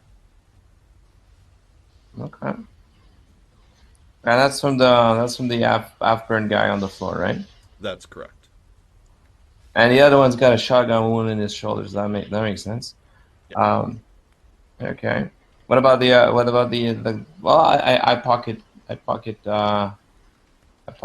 everything. You pocket his wallet. Just gonna put his wallet in there. Yeah. Okay. All conserved. The shotgun, though, I mean, not really my style. What about the guy with the hole in his shoulder? Shoulder. Do you have any? Did I ask you if you had any medical skills at all? I don't, for sure. Okay. Aside from self-medicating. Yeah. So what appears, for all you know, he died when he got shot by the shotgun. I mean, it's not he got hit in the shoulder, but that's kind of what it. Felix, are you just kind of sitting there? You still can't see. You're just gonna sit and kind of puff on your cigarette. Yeah, and I'm gonna try to aim my camera at where I think the scene is and Okay. take a picture. But Okay. You're relentless. Sounds good. Edna, you're in the hallway. You see Felix's camera go off, the flash go off, but you're not. I assume you're purposely like keeping from looking in there. Yeah, she's kind of like standing around the corner, and she heard them say to not let Amelia in, so she won't let Amelia in. So she's All right. just gonna make sure Amelia stays outside. So Amelia comes and she's like, "What? What's happened? Is my grandfather in there? Grandpa, I have Grandpa, what's going on? Somebody tell me." Amelia, I have no idea what's going on, but they're checking things out in there, and they'll let you know in a second, okay? Just hang out here for Oh now. my goodness! Oh my goodness! All right, Dilbert. Edna will walk up and like put a hand on her shoulder. Okay. Edna's consoling the third girl. Dilbert. Can I take a look at that case? Yes. Whatever it was, that metal box. Yeah, so again, it's 16 by 9. It's plain, smooth metal. Yeah. It's lined with lead, and it looks like there was some sort of wax. Bits of the wax are still on it. There was like a seal on it, cutting it. There's no latch or lock or anything. Can I tell if there was like a wax stamp on the seal, or They're just like looking around. There's bits of wax, but it's in so many pieces and no way to so really few tell? Yeah. pieces. Yeah, there's not really a way. It All right, smells. I'm gonna it assume smells that, weird. Like, as you're looking at it, like it kind of smells funny, like old. Okay. Can I assume that that circle there is a table? Yes. Okay. And is there a tablecloth on it? There's not. It's like a really nice, like antique wood table. Okay. Is there any cloth or anything in here like curtains? Absolutely. Okay, I'll take the curtains down and I'll put them over the bodies. Okay. Ah, smart. Yeah. Yeah. All right. Okay. I'll have to search the rest of the house to find out what actually happened here. Okay.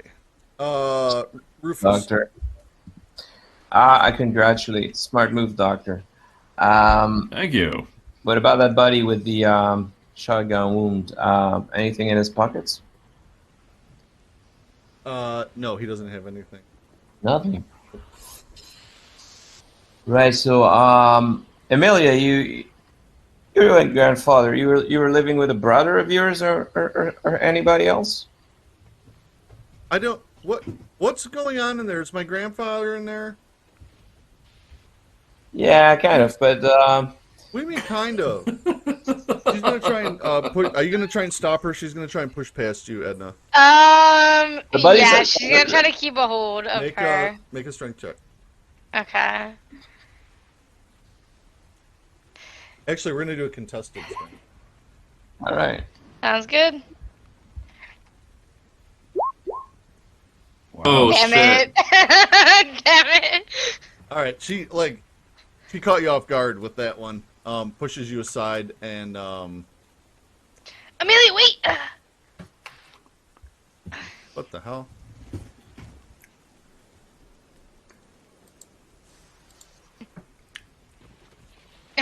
Okay, she. Can I, All right. can I run interference and prevent her from going for the buddies? Unfortunately, you weren't able to get over there in time, and she kind of busts in and sees. She knows that that's her grandfather, even though it's covered. The bodies have been covered by this time, and she's like, and she like turns around and starts kind of wandering aimlessly towards her room, right past Edna. Yeah, Edna will like put a hand on her shoulder and like definitely follow her. Mary starts to walk slowly towards that room.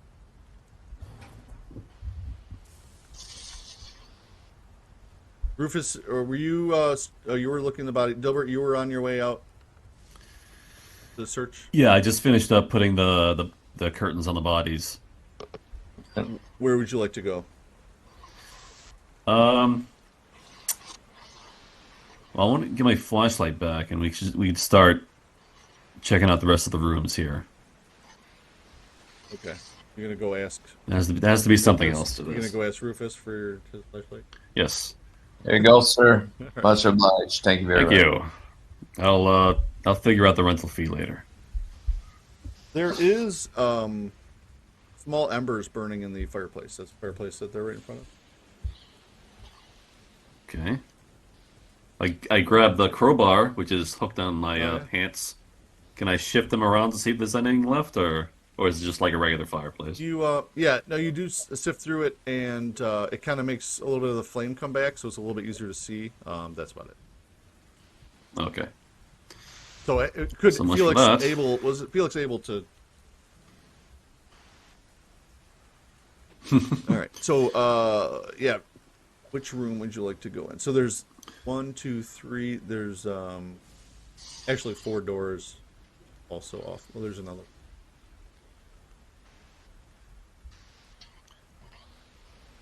Oh. Which one of those rooms would you like to search? How about we split into twos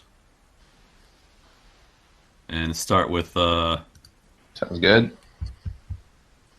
I guess that first one on right next door to the room we're in right now. Door right here, or that door. Yeah, right there. Okay. Yeah.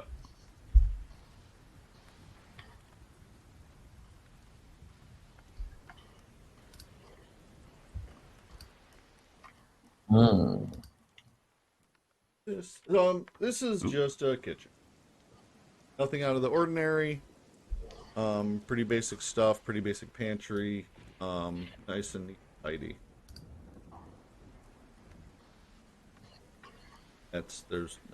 You guys are kind of looking around the kitchen, just making sure nothing's out of place. You can see there's a door that goes out to a.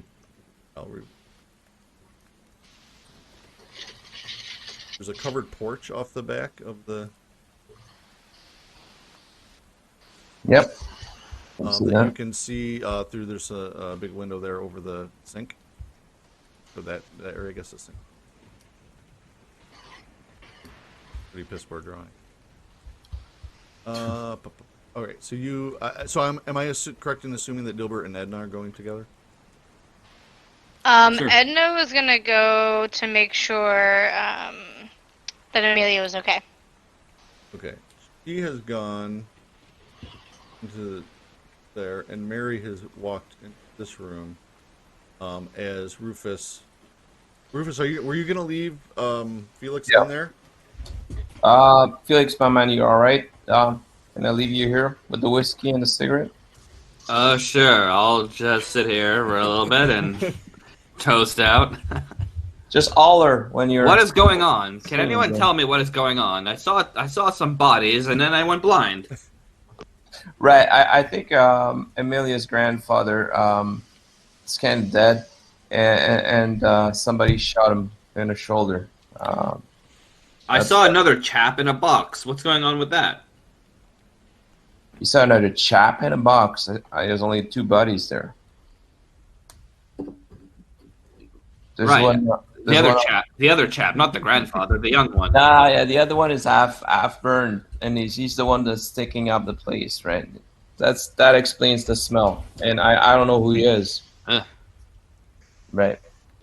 As Mary, far as I know, Well, look for context clues. as you guys are discussing this, Mary walks in, sees the body on the floor, and just starts breaking down, sobbing, of course. and falls down. Oh to her my, knees. is that Mary? She's just Yeah, sobbing. that's her. But she can't see the body though, because it's covered with the drapes, right? Right. Yeah. So it's just a lump on the floor. Yep. So. Yeah. I walk towards Mary just to try Okay. and walk her out, softly walk her out of the room. All right. You go. She's like, "What have I done? Done? What do you mean? What have you done? What have you got to do with any of this? Like, no, it's all my fault. It's all my fault. It's all my fault. How's that? I That just, it was just supposed to be a simple robbery. That's all. They robbery, weren't you supposed say? to hurt anyone. They were just supposed to give money. Why, Clem? Why? What did you do? right. What was in that box after all? You're asking Mary? Yeah. What box? I don't. What are you talking about? What were you up to? What did you set out to rob? What was the? I just knew that they had. I saw that bitch driving that damn car. I don't know how she. How does she deserve to have money? It's not fair. So I convinced my boyfriend and his stupid friend Billy. They were just supposed to come and get money. That's it. That's all. They weren't supposed to hurt anybody. I'm sure they were drinking. Stupid Can't blame them. Clem. And you didn't see what happened though. I don't know what happened. They left like just a few hours ago, like right before you guys got to the diner. They were supposed to come back. I thought you were them. Obviously not. Nope. Alright. I got a feeling there was something contained in that box. So you have no idea. They were just your boyfriend. I was just out there to rob rich people, right? That's about it. They were just came here to rob the old man. I know he's got money someplace. I mean, he's a doctor, right? He should have money, right? Was. Was gotcha. Yeah. Sure. I walk her out of the room, preserve her sanity. And guys, any idea? As you're walking Mary out of the door, Dilbert and Edna are coming, or actually just Dilbert, I guess, coming out of the door of the Yeah. kitchen. Is Edna in Amelia's room with her, or just like in the hallway? Yeah, I think that she'd like go in the room. Is there anything that? Okay, so Dilbert, where are you headed now? I was gonna check the next door on the right. Okay. Alright. So you enter that door as Rufus and Mary come out of the reception area. Okay. So you open the door, and it appears to be Dr. Webb's study.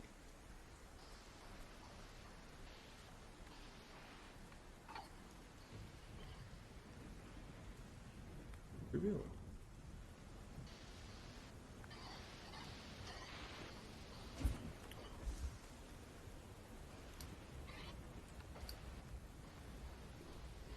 All right. There's a bunch of books. There's a small library. A sizable collection of like small glass ornaments. Hmm. There's a sturdy locked bureau. Well, I just Uh, happen to and have a key that- for that. That is. You could make a locksmith or a mechanical repair roll. Get into that. Well, I do have a quote unquote key. Who does that mean? I got a crowbar. Oh yeah. Oh, yeah. Okay, I would say just make a. You can either make a strength roll or like you don't have it. So you could make an attack roll if you just to make sure you Let's don't. do a fumble. strength roll, I guess. Okay, that would be fine. Just to like jimmy it. All right. Boom. You easily splinter fine craftsmanship of the wood, and the door comes flying open. So there's quite a bit of stuff in here. There's a pile of cash, $600 in cash. There's an account Okay. book with the Arkham First National Bank printed in gold on the top of it. You just like look at the balance, go to the balance, and the balance is $19,000. Whoa. There's a pot of funny-smelling wax ointment, piles of legal papers, and a black leather-bound journal. Well, I'll take a look at that journal. Okay. The cash and everything else can wait. All right. Me. Where'd it go? Yeah, I don't know. Is Rufus going to a different room or in the same room as Dilbert? No, I'll go in the same room for Okay. sure. Of So as you course. walk in, you see Dilbert like leafing. He's jimmied open the bureau. There's a bunch of papers in there, and he kind of steps back and is like leafing through this a black leather-bound book. So what you find in just a skim, it's a journal. Most of the pages are blank. On the innermost pages, there's one page with like some handwriting on it, another page with some printed words on it that you have never seen before in a strange language. Okay. And then after that are like dates.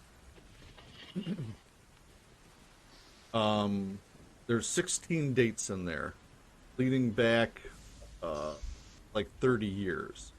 The last one was from 1919. And they're all there. There's no rhyme or reason to the dates. They're all over the place.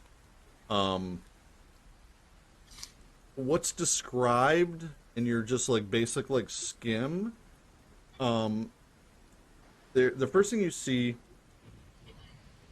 is an inscription that it looks like it's in the doctor's handwriting. That reads, "May God have mercy upon the physician." What it appears on the few minutes, now it's going to take you a few minutes to read through this. So as Yeah. Rufus is kind of shuffling through, you're probably not even paying attention to the fact that he's found the bureau with all the $600 cash and the checkbook and stuff. I assume Rufus is now the proud owner of $600 in cash. Absolutely. Okay. Thank you, and thank you very much. So what, as you're reading this, Dilbert, what you realize is that Dr. Webb has been in control of this power. What he's been using it for, and apparently what his father and maybe his father have been using it for, is to help with the area around Arkham. Anyone that has a situation where they have a child that is born and monstrous or something's wrong with it, they know they can go to Dr. Webb and he will take care of it. So essentially what he does It's even written down phonetically, these words. It's written so matter of fact and plain that you're definitely going to have to make a sanity check, but I'm going to kind of give you the gist of it first. So what you realize is that this deadlight, as Jake, the truck driver, put it, you put a mark on the child's forehead, put the coffer down, you speak the words plainly and forcefully 3 or 4 times until the deadlight emerges from the coffer, consumes the body, and re-enters the coffer. This has been used by this family of physicians like for the last 30 years. And that realization and what you have read will cost you a sanity roll. Okay, let's see if this works now. Here we go. Sweet. Now, read just a skim of the journal is going to give you a 1% in a Cthulhu mythos. All right. And reading it will cost you a die 4 sanity points for reading it. You will have to roll a die 4. All right. Now, if you read it 1 more point. in depth, you get a little bit more knowledge, a little bit more Cthulhu mythos knowledge, but that will take you a few months to actually like sit down and like seriously get into it. So you can, Yeah. you have. So what you basically have found is a way to control the deadlight, but you need to sacrifice a victim. And the deadlight is running around free, right? That What is I correct. understand. That is correct. That's what I. Okay, so let's see. Edna, you're in the room with Amelia. She's kind of just like staring at the wall, doesn't really know what to do. As she's sitting there, you notice, you hear it also, but you also notice right in the wall.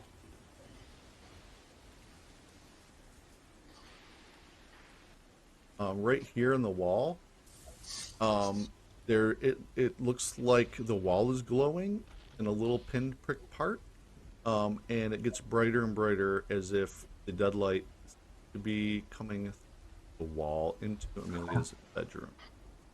And it looks like it's aiming straight at her. You just see it like starting to like burn through the wall, like it's coming through the wood, and it's kind of making kind of like I hate to use Star Wars, but you know how they use the lightsabers and burn through the doors? Right. That's yeah, kind yeah. of Oh, yeah. that's kind of what it looks like. So Okay. it's coming through the wall of the cabin. She's gonna look at the light. Remember from earlier, she's gonna look at Amelia and say, Amelia, we need to get out of here. Come on. And if she has to, she'll pick her up and drag her. Okay. No, she's gonna come with you. Okay. Are you just going to the hallway, or where are you going? Yeah, just at least getting out of that room and like getting out of, I guess, like the line that it's currently going in, but keeping an eye on it at the same time. Okay. It doesn't move very fast. Hmm. So you do have a chance to like get through the door. Okay, Rufus. Hey, you know what? I mean, I got the keys to Stu Baker. I got $600 in my pocket. And I got a day in Arkham. You know? Okay. Time to hit the road. Yeah, that's the road. Are you running? Are you taking off? Yeah. Okay. Edna, you come out of the door, and Rufus like rushes past you and is heading to the front door. Where are you going? The light is coming in there. I don't know what's going on. Right. Why are you running? Hey, wait. I'm blinded by the light. I'm running from the light, actually.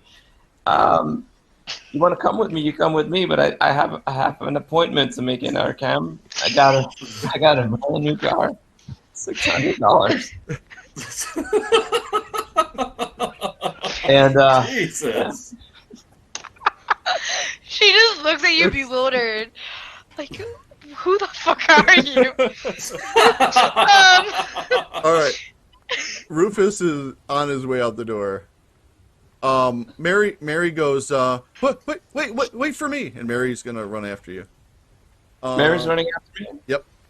Sure, why not? Okay. Alrighty then. Felix, you hear this going on like as you sit on the couch all nice and comfy. Are you just gonna Am I still blind? You are. I forgot about the brown guy. Oh. you are still blind. You still cannot see. I forgot about the mask too. Hello? I'm gonna Hi. try to stumble my way towards the sounds that I hear. Okay. Oh no. And you kind of remember like how to get to the door at least of this room. Yeah. So you're gonna so I'm, but are you gonna like run or are you gonna like take no, your time so you I'm don't run? I'm doing the hands in front, feeling, Okay. you know.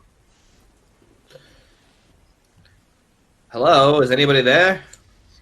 All right. So you're not quite to the door yet. Dilbert, so as you're reading this and you like come to this realization and it's kind of like overwhelming you, Rufus just rushes out the door. And you hear some sort of conversation going out in the hallway. Yeah.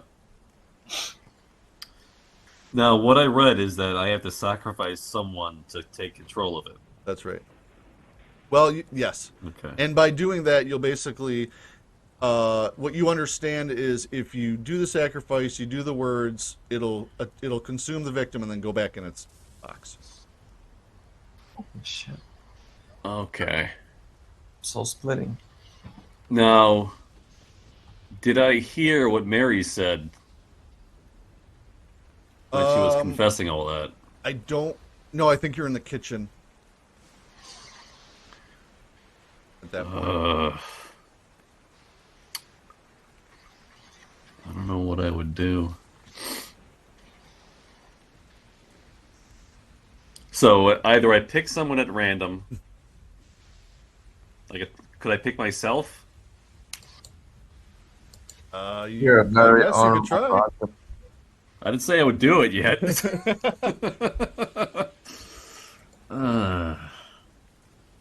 Decisions? Well, I'm going to let you think about that for a second. While you're contemplating what you're going to do, Rufus and Mary go running out. Now, Rufus, as you run past, you see like the part of the light as it's entering, it's going through the wall. Right. And as you get to your car, Mary's like, holy shit, and she jumps in the back, and you look and you see the light coming out of the wall and heading towards you. Fast? It does not move very fast. It's kind of Alright. like a person's like gait, like a normal like walking, maybe a little faster, but not. I can make it to the car and just split, right? Do I see Felix? Though I kind of No. like the old chap. No. Nope. No. It's Shit. dark. It's dark inside, except for the light, which is very bright. It's completely dark inside the cabin. Right. But can I drive the car closer to the door? You can, but then you're going. So the light, you'd be going towards the light coming at you if you drive towards the cabin at all. Yeah, I don't want to be turned to ash, man. Hold on, but it's not going so. No, let's just split. Sorry, Felix. All right. You start up the car and gun. Yep. So you trying to like get out of Dodge? Like you trying to move pretty quickly? Do I have Amelia? I have Mary with me, right? Mary jumped in the back seat of the car. Saving one soul. There you go. Karma. Yeah. Put it into gear and let's split. All right. So you slam on the gas. Make a okay. So you're kind of trying to get out as you go down, and the car just started to go down the driveway. Make a driving check, please. Make a hard driving check. You have to get it. Make a hard driving check. There you go. Yep. very muddy and shitty out. Shit. Fuck. Didn't think of that. What's my drive skill then? Skills. There you go. And do you know how to make? Well, it'll tell you what your success is. I guess it is. There you go. Oh my Oh, god! no. I totaled the whip. Oh my god! Yes. Wow. I totaled the gum whip. All right. This is what I'm living for. All right, so you, it's too good. So no pushing on 100. So what happened was you slammed the gas just a little bit too eager to get the hell out.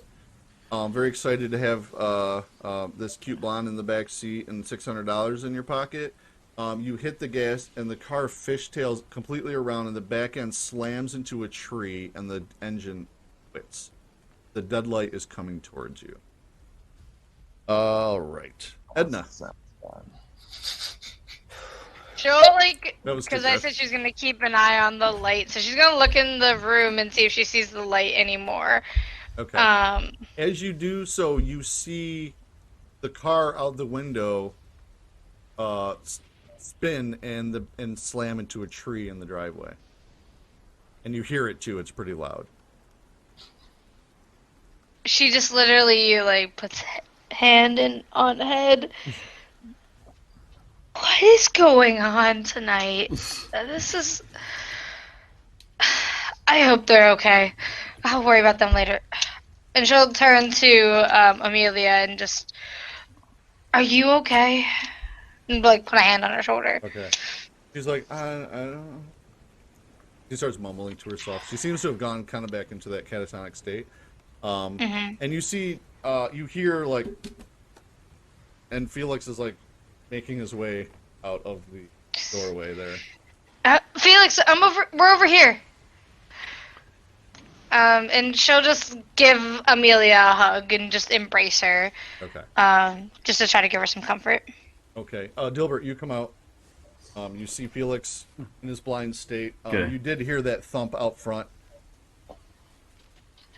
Okay, I say I have to sacrifice someone to stop it, but I don't know who. What? In this book, it takes too long to explain.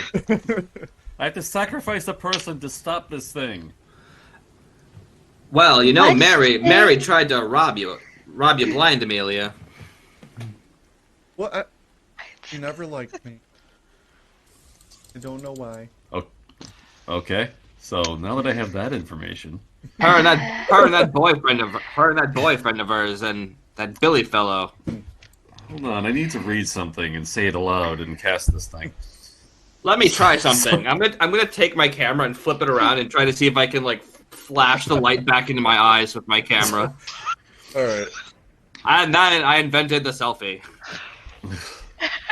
You guys. So can hear, I cast that spell thing? You guys hear outside. Lamb, are you in there? Mary, who's in there? You hear someone's voice out. That a voice In we the read? kitchen. It's actually on the kitchen porch, and you can hear it. Okay. All right. Dilbert, you were saying something about Yep. the spell. I was gonna cast it on Mary. Okay. So you have to put a mark on her forehead, Oh, and then she has to just lay like that.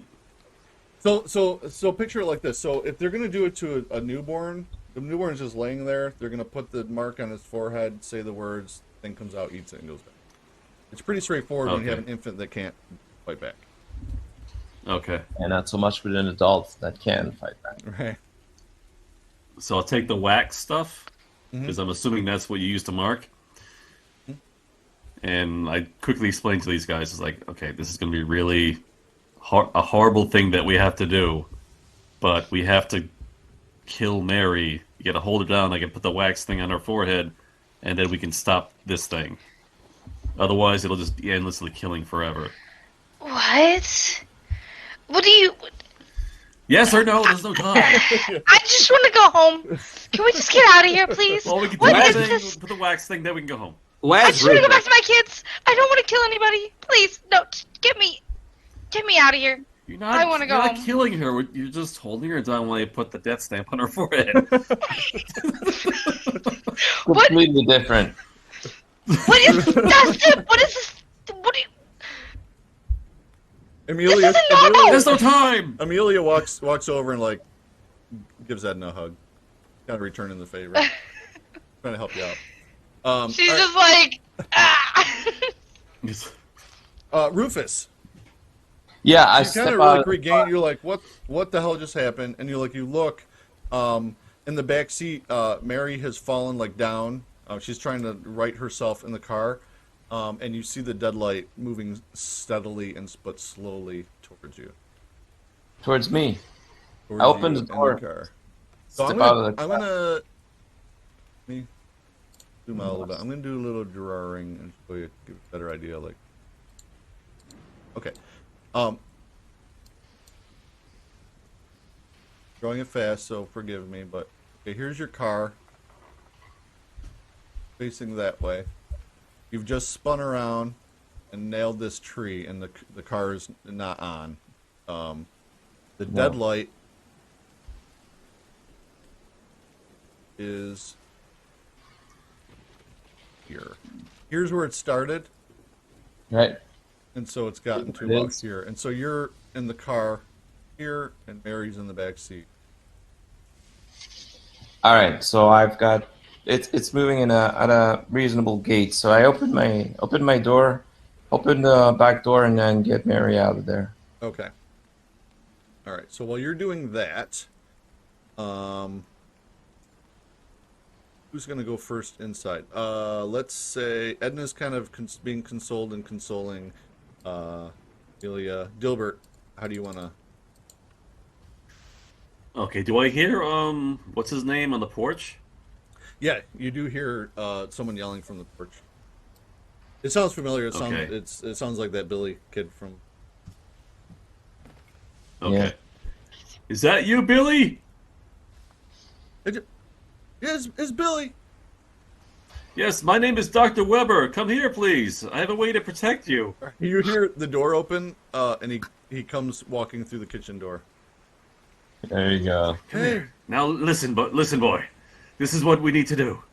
See, I have this wax. It'll protect you against the thing. the evil light. Yeah.